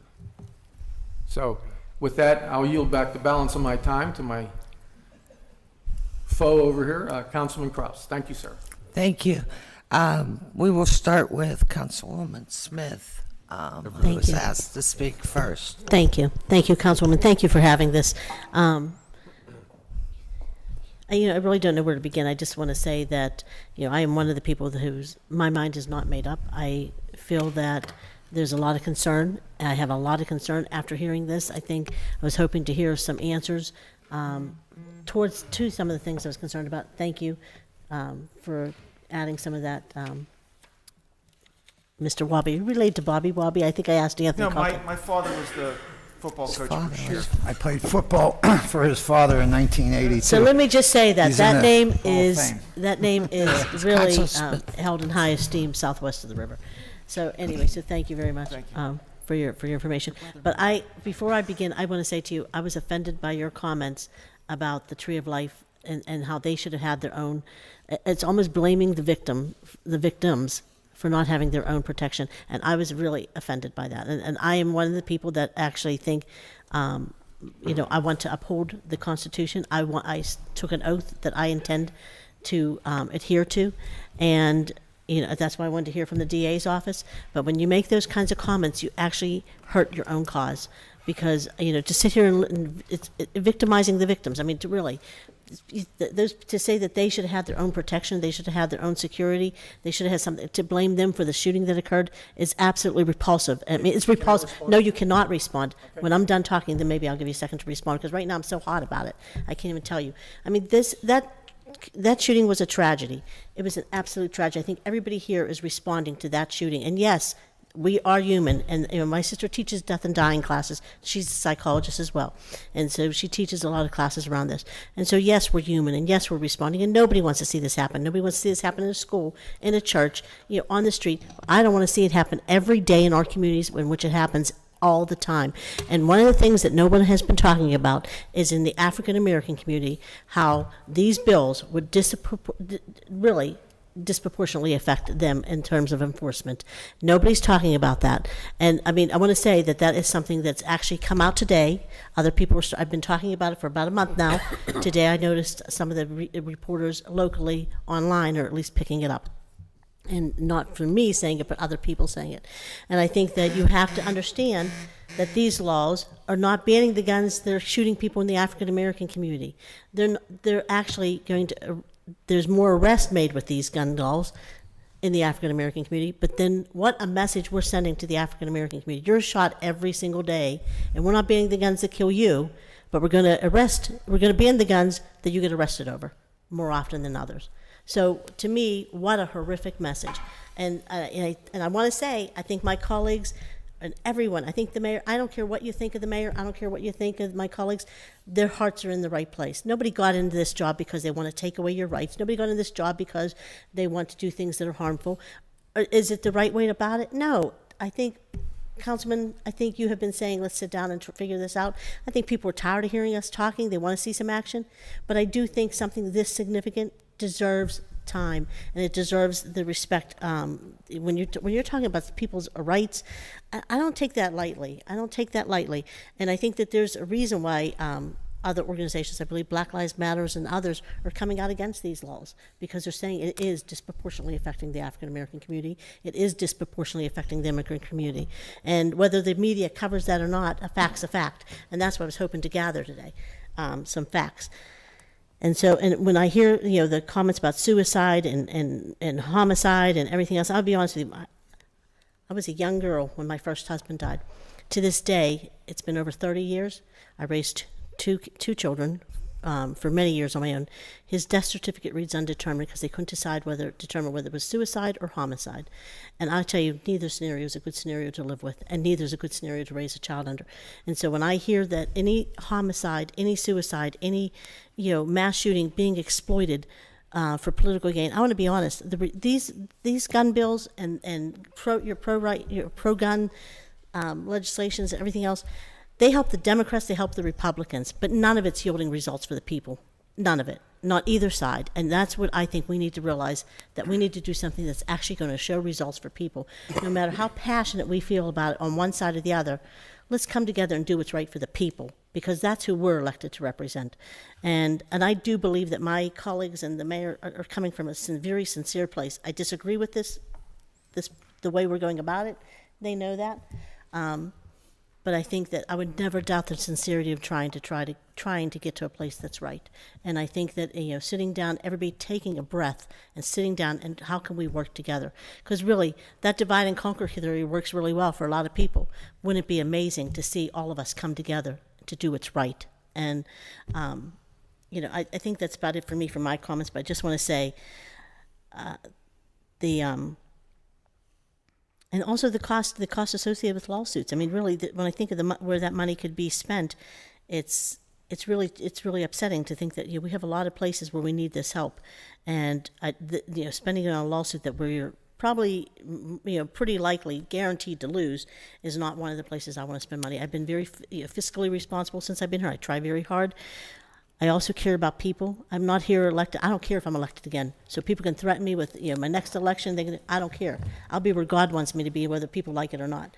And so for me, people can say whatever they want. I'm just going to say, I think that we need to work together, all of us together, to come up with a real solution. And I challenge my colleagues, the mayor, councilmen, everyone, to come together to try to figure out what's best for our city of Pittsburgh, what's best for our residents, and how can we get to a place where we all have a shared goal of a safe city of Pittsburgh. Thank you. Councilman. Okay.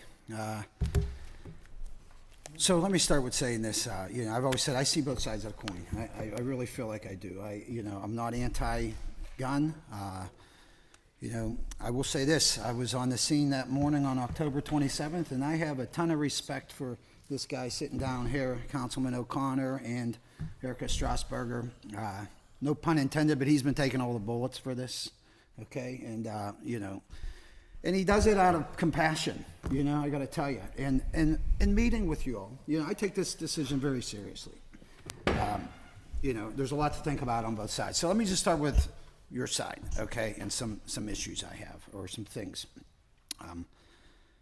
Constitution, I always hear this about the Constitution. Of course, we all want to uphold the Constitution, right? I think we're all sworn to do that, and I understand that. Does anybody here think, when the makers of the Constitution, that they took in count of fully automatic weapons being out there in the hands of people who, whether it's mental illness, whether it was checked, whether it was caught or not? To me, when I think about the makers of that Constitution, I can't believe that they would let that type of weapon on the street in just anybody's hands. To me, it's what if they come up with a nuclear gun? I'll give you a minute. Let me finish, Dr. Gallo. What if they come up with a nuclear gun? Okay, just for food for thought. 10 years from now, right? We're going to let that on the street because it's still a firearm. I mean, we have to. Somehow, so I do believe in restrictions to some degree, I could tell you, okay, for starters, okay. Secondly, let me just say this, okay, when we talk about other countries and it didn't matter, it didn't make a difference as far as the gun laws go when they enforce them. I didn't hear anybody mention Australia, okay. My daughter dated a man from Australia, okay. They're illegal there. Firearms are illegal. And I'm not for that, okay?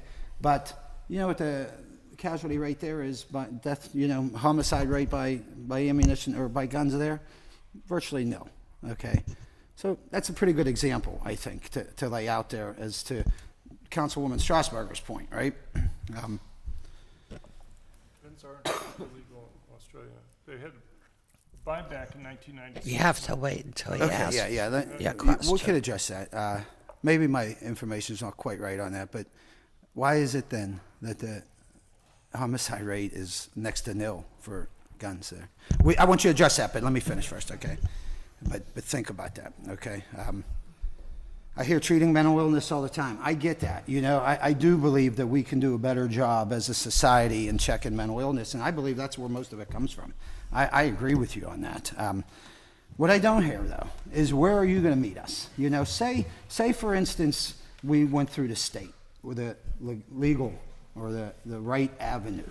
Where does the gun lobbyist, where do you meet us? Is there any desire to take fully automatic weapons out of a 21-year-old guy who has no training, and where he could just buy this weapon? Okay, you can address all these. I'm fine with that, Kim. But you know, so I don't see give on your part yet. I really don't. You know, I would prefer to go through the state myself if we're looking to curb this. But I have yet to hear. I understand protecting the laws, but I have yet to hear anybody from your side say, well, here's where we could meet in the middle. I really haven't heard that yet. So I'm looking for that, honestly, you know. And you're speaking to somebody who I take very serious at public hearing. I take very seriously meeting with you here today. I'm taking all accounts, you know, in before I make a decision, I got to tell you. I was happy to co-sponsor that bill. I know that was done from the councilman's heart. And, you know, I really do believe something needs to be done. I do. So let me just tell you where my reservations are on this side of the aisle, okay? Which there are many there as well, I will tell you. How much is it going to cost us? You know, how much did it already cost us? How much did the public hearing cost? How much time does it cost me sitting here, going to the public hearing, meeting in my office, Kim, meeting with others? You know, to me, I kind of signed up. I ran on a Back to Basics platform. It's not something I pictured myself arguing or debating at this point. Nobody could have, you know, guessed what was going to happen at the synagogue on October 27th, but here we are. So that's a concern of mine. It's the money it's going to cost this city, okay? And it's as much as the time as it is the money. So both are very valuable to me as far as I'm concerned. And I mean, when I say money, what it already costs us, what it's going to cost us in future lawsuits. And if any of you have any history as to another city who enacted such laws and have been sued or, you know, dragged through court for these, what you call illegal acts, I'd like to know. I'd like to know what it cost those cities. I'm trying to find that information out myself. So I like to think I listen to my constituents, and I've been doing a lot of that lately, I got to tell you, you know. And ultimately, that's the lead I feel I'm going to follow, okay? You know, before I make a decision, I'm going to meet with Councilman O'Connor, and, you know, I'm going to talk to him about all sides and everything we talked about here. But I'd like to know from you all is where are we going to meet? You know, say we went through the state. Senator Fontana, okay, good friend of mine. We talk about this often. He has a bill similar to ours in the state, okay? Can't get it out of committee, you know? I don't know if it's a party line, or I don't know if it's a rural versus city type of where the legislators are on this. And Sam, maybe you can, you know, help me out in answering those questions. But for me, you know, I would gladly rent a bus and go lobby in Harrisburg to meet in the middle if I felt there was an inkling somewhere to meet. I just don't feel that way yet from your side. I really don't. You know, nobody said, here's where we can help. The automatic weapons, you know, I mean, fully automatic weapons. I mean, does anybody in their right mind think they should just be in the hands of anybody? I got to tell you, when it came, what's that? You've mentioned fully automatic weapons 3 times. Is that what you want to say? Well, I'm asking you, is that your point where you're going to meet? No, there's no discussion about fully automatic weapons. Fully automatic weapons have been extremely restricted. Okay, automatic and semi-automatic. It's semi-automatic. I think it's important to be clear on the terminology. Okay. It's semi-automatics. It's not fully automatics. None of us are saying that fully automatic should be given out. Okay, the semi-automatics.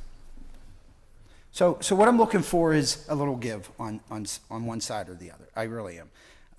You can answer me, okay? I'm just stating to you issues I have with both sides, okay? Go ahead, Sam. Councilman, with all due respect, you're Please asking- talk into the With microphone. all due respect, you're asking where's the give from the folks that are standing up for the Second Amendment rights. I think the issue is, first, we need to identify what's the problem.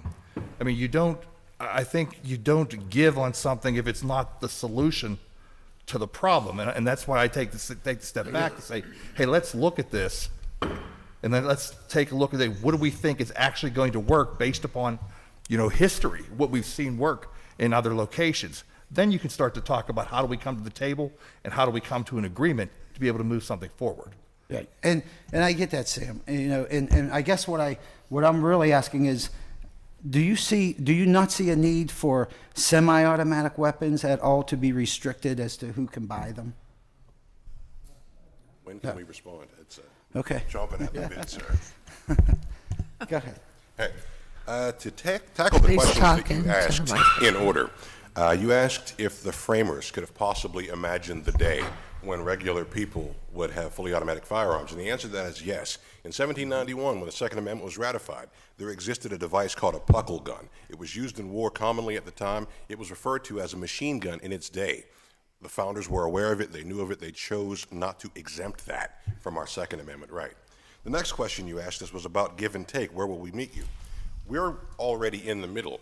If we look back at the previous century of gun control legislation, if you go back to the National Firearms Act of 1934, that was the law that restricted fully automatic machine guns, that restricted short-barreled rifles and things of that nature. That even made it to the Supreme Court, where the Supreme Court held that a short-barreled shotgun was not covered under the Second Amendment because it was not useful in service to a militia. We've got the National Firearms Act, the Gun Control Act of 1968. That is the law that established the necessity for there to be federally licensed firearms dealers. That's the law that established the need for the Form 4473 that every legal gun owner has to fill out in order to purchase a firearm. That is the law that did away with mail order purchases that were mentioned earlier, that of purchases by minors. All of that was done away with in 1968. We are already in the middle. What I hear when I ask what more we're willing to give up is a loss for us, but never anything about what we receive in return. That compromise is give and take, and we are only being expected to give and do no taking in return. See, I felt just the opposite, honestly, to me, go ahead, Kim. You ask what about meeting in the middle? After 35 years of doing this, I've met in the middle hundreds of times. If you look at the laws relating to the firearms book that's publicized by the state or printed by the state, you'll see 148 pages of gun laws. Well, let's put it in context real quick. The killer in the synagogue, he wasn't allowed to transport those firearms there because, to my knowledge, he didn't have a license to carry. Okay, he took 3 handguns and 1 rifle. So that was already against the law. He was carrying a firearm without a license. There's another violation. How many laws are criminals going to respect? The fact is they don't. Dr. Lott can be very clear about that, and I think he's going to also want to talk about Australia. But the fact is, we have met in the middle so many times, and Walt is right. When we come in, compromise is both sides get something. We're getting nothing. We're not getting fixes to the Pennsylvania instant check system. We're not getting any of these other things, but we're being asked to give. I'm more than happy to talk about the issues because look, I have 2 granddaughters. I live in this community. I come through Pittsburgh all the time. I don't want to be the victim of crime. I don't want my friends to. But at the same time, I don't want to be a victim of unintentional violation of a law that's going to put me in prison. And that's what these laws do. It's happening right now in Philadelphia. I'll give you an example. Under this legislation, Glocks, all Glocks are banned. Why? Because under the one section on ammunition and accessories, it defines any firearm is banned if it ever was made into a fully automatic weapon. Well, Glocks have a Glock 18. They're prohibited. It also bans ammunition that has at its core copper. There's a whole line of ammunition out there with copper core out there because it's lead-free. So can those things be worked out? Yes. But again, it goes back to the authority to do it. This is Because of the equal protections of the Constitution, it's critically important that there be a standard across the state so everybody knows where it's coming from. Okay, yeah, let me let Dr. Dr. Lott respond. I have a 3:30 appointment, and you know, that's what this is about for me. You know, we've met many a times. I want to be fully knowledgeable of everybody's side, and, you know, go ahead, I don't make constitutional arguments. It's not what interests me, not what got me involved with this. I'll meet you halfway on one thing. For 20 years, I've been telling gun control advocates that they could pass universal background checks immediately if they just made a couple minor changes to the rules that they've been putting forward. Big concerns are the costs. So in Washington, D.C., where they already have this, for example, it costs $125 to privately transfer a gun. My concern is that it may not stop you or I from being able to buy a gun, but my research shows it's basically poor minorities who live in high crime urban areas, particularly blacks, the people who are most likely victims of violent crime who benefit the most from owning a gun for protection when the police can't be there to protect them. $125 may make the difference between whether or not a poor person in that situation is able to legally obtain a gun or not. As an economist, what I would say is the people who benefit from the government service should be the ones who pay for it. If you believe that universal background checks on private transfers reduce violent crime, then you believe it reduces it for everybody, not just the law-abiding person who's going out of their way to do the background check on the private transfer. Well, then pay for it out of general revenue. I've made that suggestion for 20 years. Gun control advocates will fight against that tooth and nail when I brought that up. In Colorado, when they passed the universal background check system, legislators there came to me, asked me what amendment I would put up. I put up an amendment. They put up that amendment. With the exception of two pro-gun Democrats, every other Democrat voted against that amendment that was there.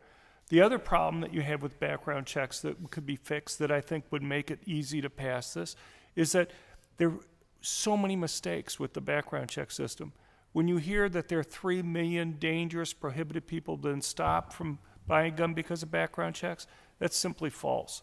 What they should say is that there have been 3 million initial denials, and virtually all of those, over 99%, are false positives. It's one thing to stop a felon from buying a gun. It's another thing to stop somebody simply because they have a name similar to a felon from buying a gun. When you go out and fill out the 4473, you put your full name, your social security number, your address. You think they're using all that information. They're not. They're using roughly, phonetically similar names. That primarily hurts minorities. People tend to have names similar to others in their racial groups. Hispanics have names similar to other Hispanics. Blacks have names similar to other blacks. 30% of black males in the United States are legally prohibited from owning guns because of past criminal history. Their names are most likely confused with other law-abiding black males. There's a simple way to fix it. Private companies do background checks, criminal background checks on employees all the time. If they had an error rate that was 1/100th the error rate that the federal government has, they'd be sued out of existence under federal law. All you have to do is make the federal government have to obey the same rules for background checks that they mandate that private companies have. You fix those two things, I've been arguing, they could go and get universal background checks passed today, but they won't make those changes there. So I'm willing to make halfway. In fact, I'm willing to even suggest ways that will eliminate the opposition to these types of things. And I've had a piece in the New York Times last year making these exact same arguments that I'm making to you now. So I'm more than happy to think of ways that can overcome the opposition that are there. And personally, I don't know how people can argue against easily fixing a system that has 3 million mistakes where, you can go and appeal, but you're talking about $3,000 to $10,000 in legal fees to go and appeal. You're basically making it so that poor and middle-income blacks and Hispanics who are overwhelmingly being discriminated by these mistakes in the background check system are being denied being able to own guns for protection. Now, with regard to Australia, first of all, the buyback that they had in 96 and 97 reduced the number of legally owned guns from about 3.2 million to about 2.5 million. They didn't ban guns. People were able to go and buy guns afterwards. Now, there were some licensing rules that weren't there before, and there were some safe storage rules, but it had nothing to do with banning guns. In fact, by 2010, the gun ownership rate in Australia was above where it was prior to the buyback. So gun ownership is greater percentage of the population now than at that time. And if you look at what's happened, either in terms of firearm homicides, I have some graphs here. You can go and see. I was never a very good student, you know.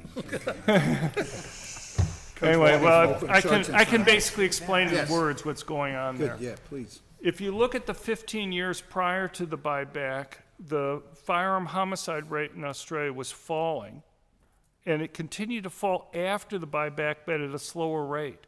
So let me take a simple example. Let's say you had a perfectly straight line before and after the buyback, and it was falling before and after and didn't change at all. If I took the after average and compare it to the before average, people will say, well, it's lower afterwards than before. But I'd look at the straight line, I'd say, but it didn't change anything. It was falling before, falling afterwards, didn't fall faster, wasn't a discontinuity there. It's hard to go and say that that law had any impact on it. In fact, if anything, it fell more slowly afterwards. It stopped declining as quickly as it was beforehand.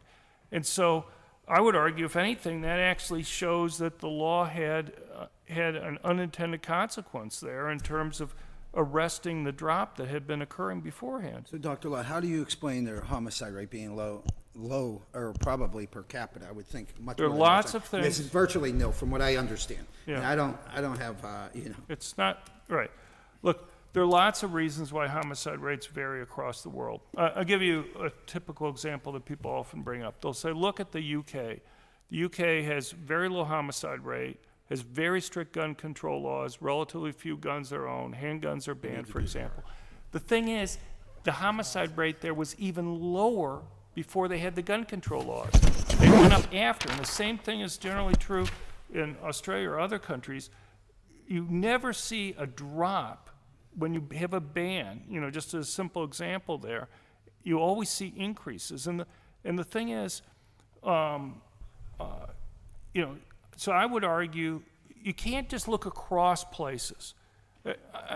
There's an excellent book by Joyce Lee Malcolm from Harvard University Press. She has detailed data on homicide rates in the UK prior to the first gun control laws in 1920. You have London, a city of 8.5 million people, in years prior to 1920 would have 2 gun murders.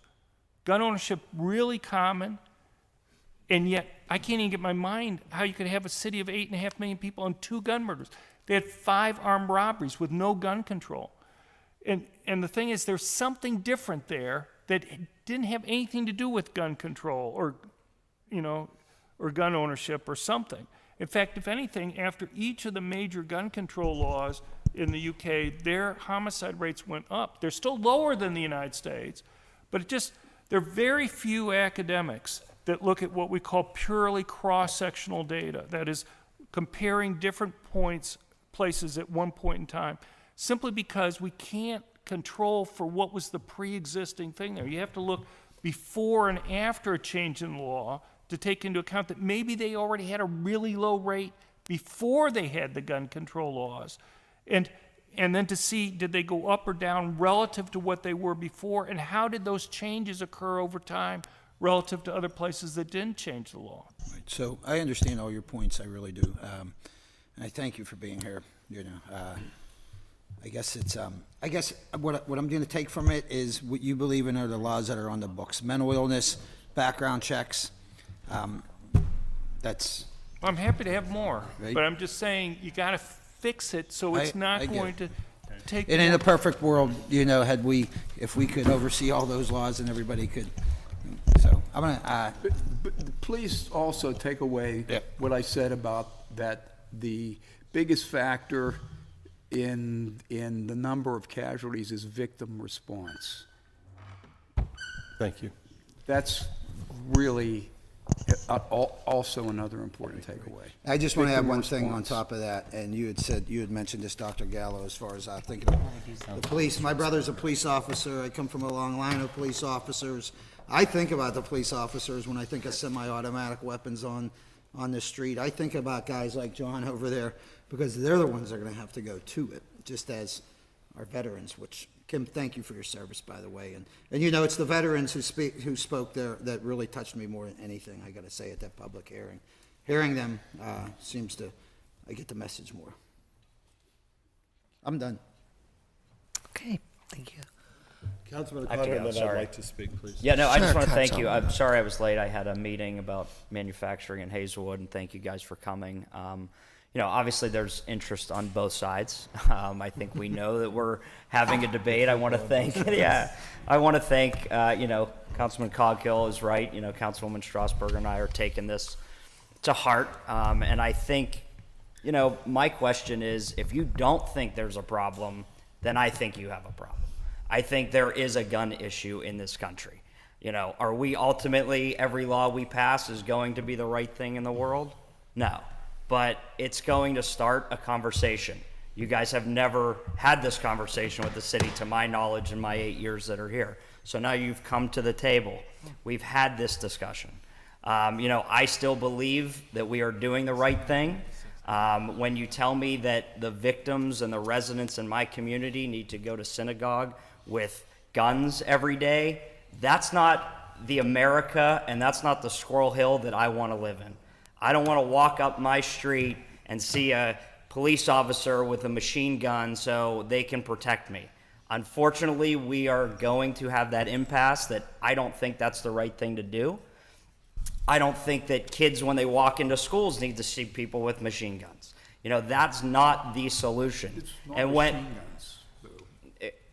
whatever, an AR-15, an AK-47. If you want me to list a couple, that's fine. But that is not the community I was born and raised in. And if that's the solution, that's not the solution. That creates a bigger problem. And that's where I'm at. Again, I have no problem sitting down and talking. Unfortunately, this ran longer than I had expected. But we are going to make amendments to try to clear up some of this language. But again, I think morally we are taking a stand that we believe this needs to stop, and we are going to fight for our residents, and that is our duty as elected officials as well. But thank you guys for coming. Again, I'm open to more conversations. There's, you know, no rush on this. We're working on amendments in the next couple of weeks. If you think there's something that we could change, that's fine. I think a task force is a good idea in the future, but again, task force, we sit on them all the time and we get no results. So we're gonna push, we're gonna continue, at least on my side. I can't speak for all of council, but you know, I think this is informative. I want to thank Councilwoman Harris for setting this up, and you know, thank you for your time, and my door's open for further conversations. Thank you guys. Sorry. Thanks. Councilman Kraus. Yeah, thank you. So,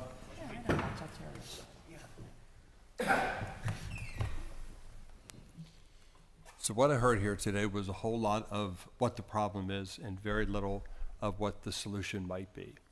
I heard a panel of people that were very defensive in their position and that had very little flexibility or any willingness to move anywhere near the center.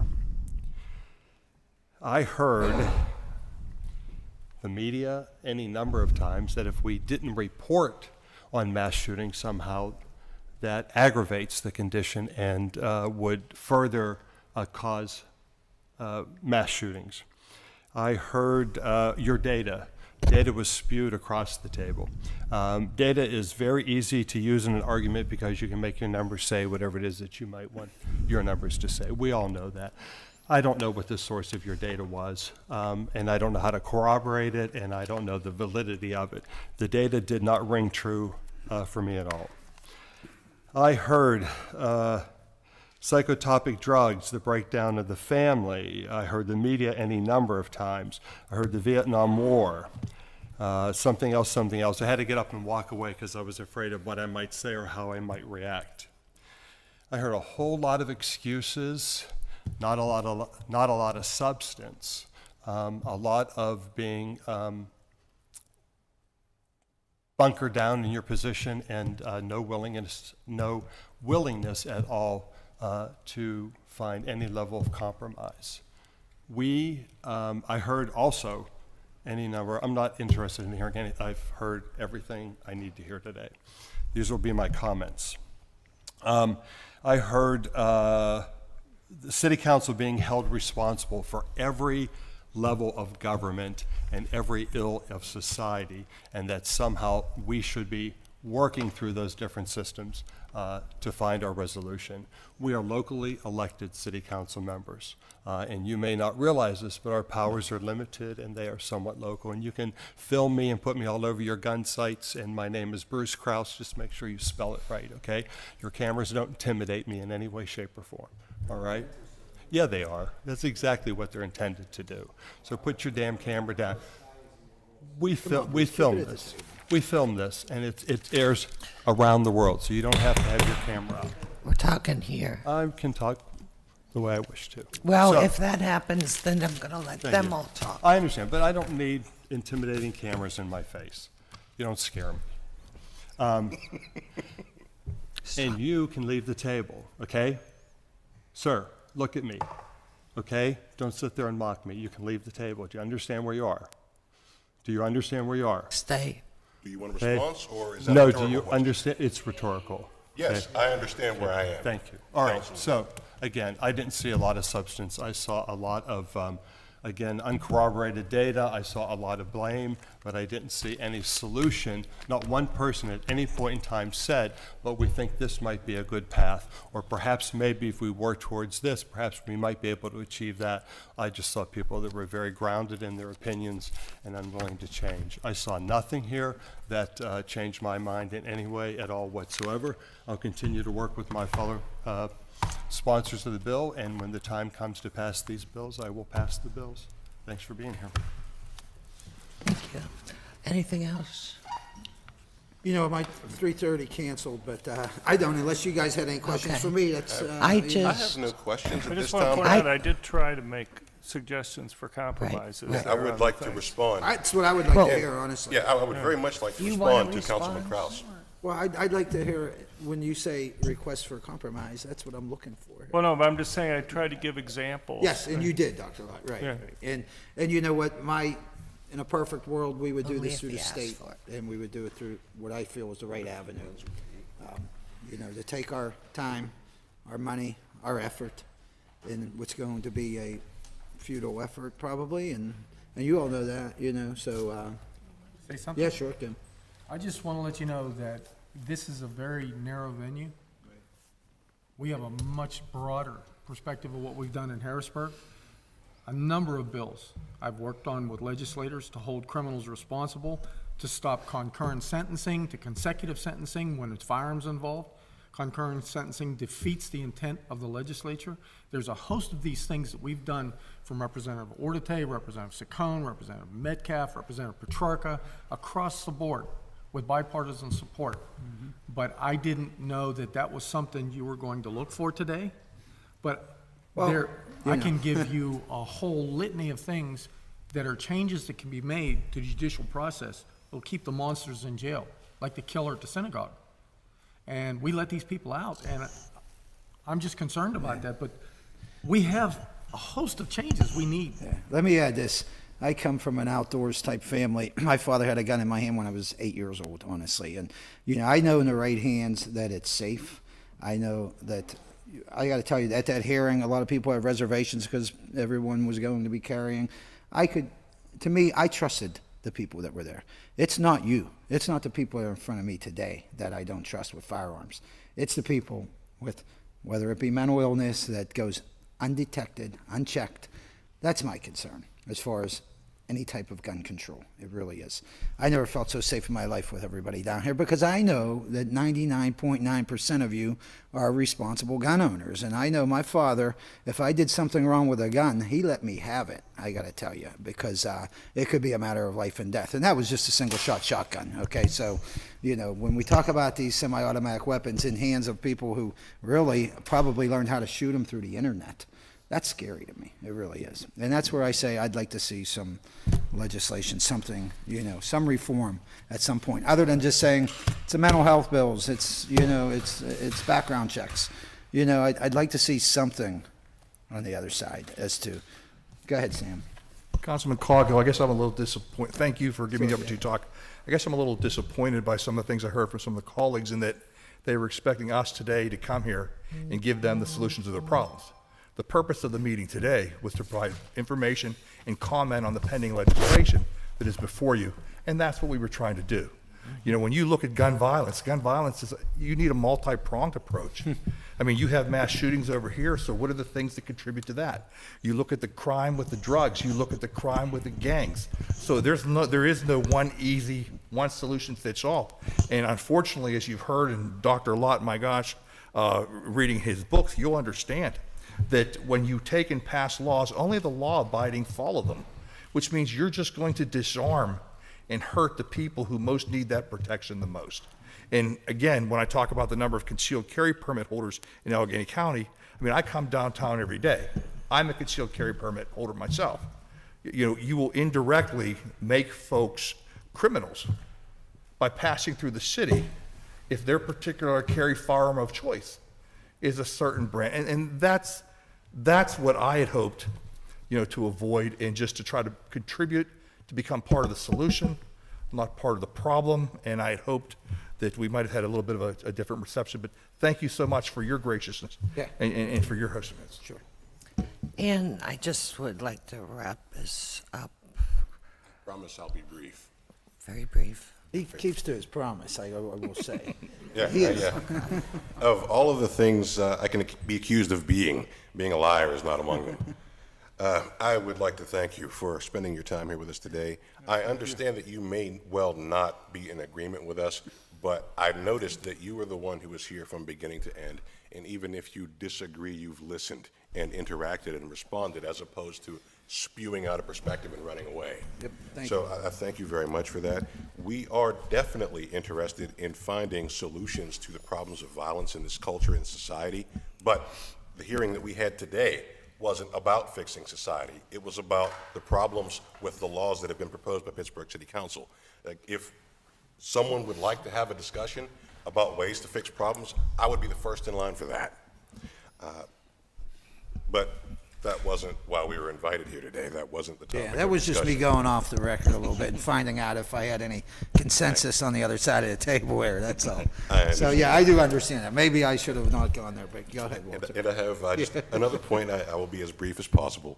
Councilwoman Cale Smith mentioned it before she had to leave, that whenever this law, if this law is passed, and if by some evil miracle it survives a court challenge and it is enforced, when the day comes for enforcement, I ask you, will the police be more aggressive in enforcing this law in Squirrel Hill or in the Hill District? And what I'm getting at by that is, we all remember several years ago when a young man in this town was assaulted by 3 police officers because they mistook a bottle of Mountain Dew for a concealed firearm. We all remember that. We all know that case.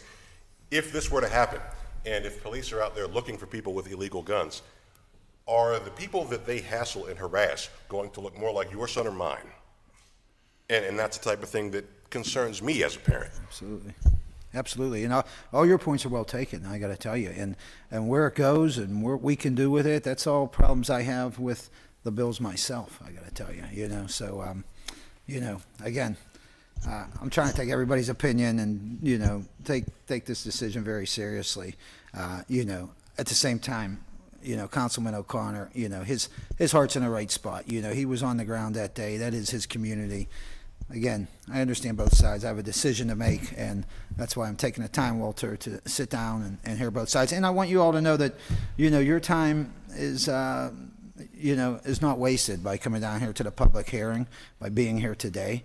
I need to hear from both sides, I got to tell you. If I just went single, narrow-minded and just talked to my colleagues, well, my mind would have been made up probably by now. So, Correct the record just for a real quick second. I just want to say that Councilwoman Cale Smith said that I was blaming the congregants at the synagogue shooting. I was not.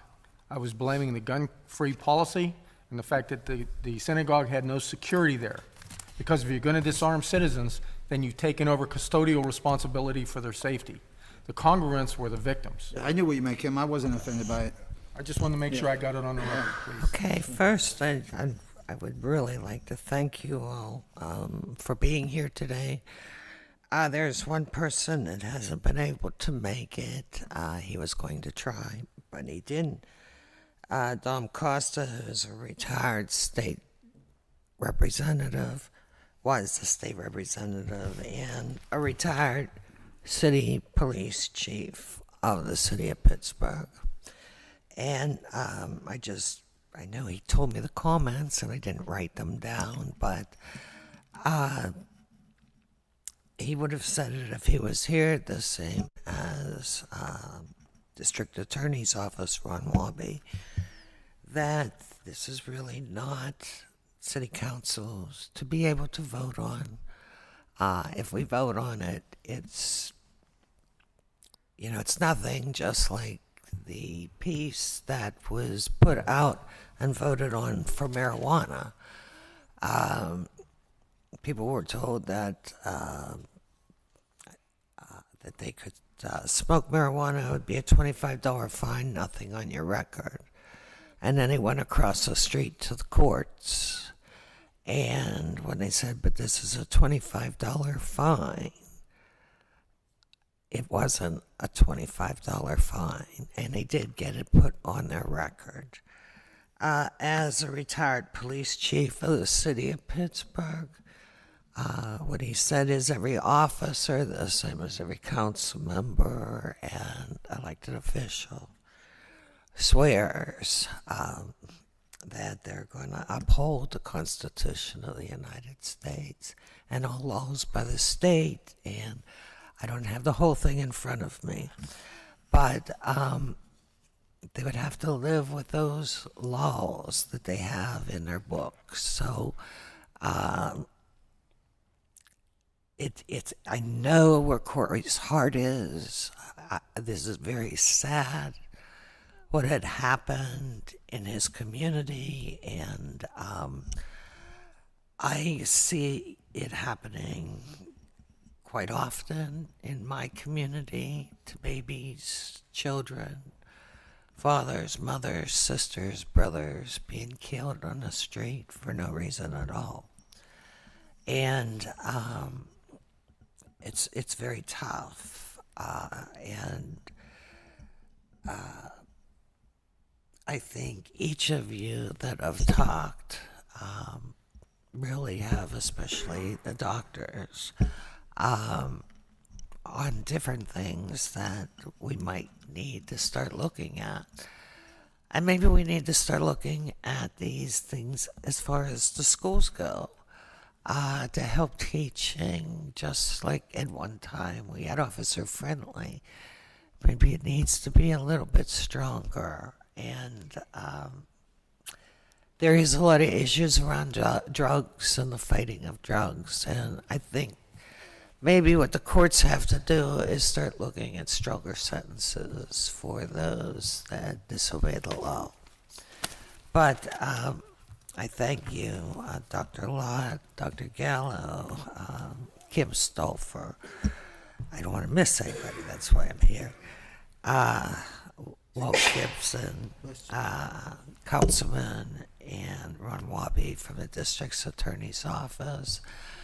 I think the reason that I asked Corey for this is so we had a little bit of everything.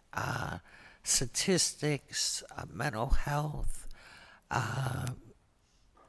what the rest of the county was feeling, and what the real laws are. And a lot of emotion goes into trying to put a law into place. But I think it would be better if we would take the laws and do something to support. There's a few pieces of legislation at the state level, and we could support the state.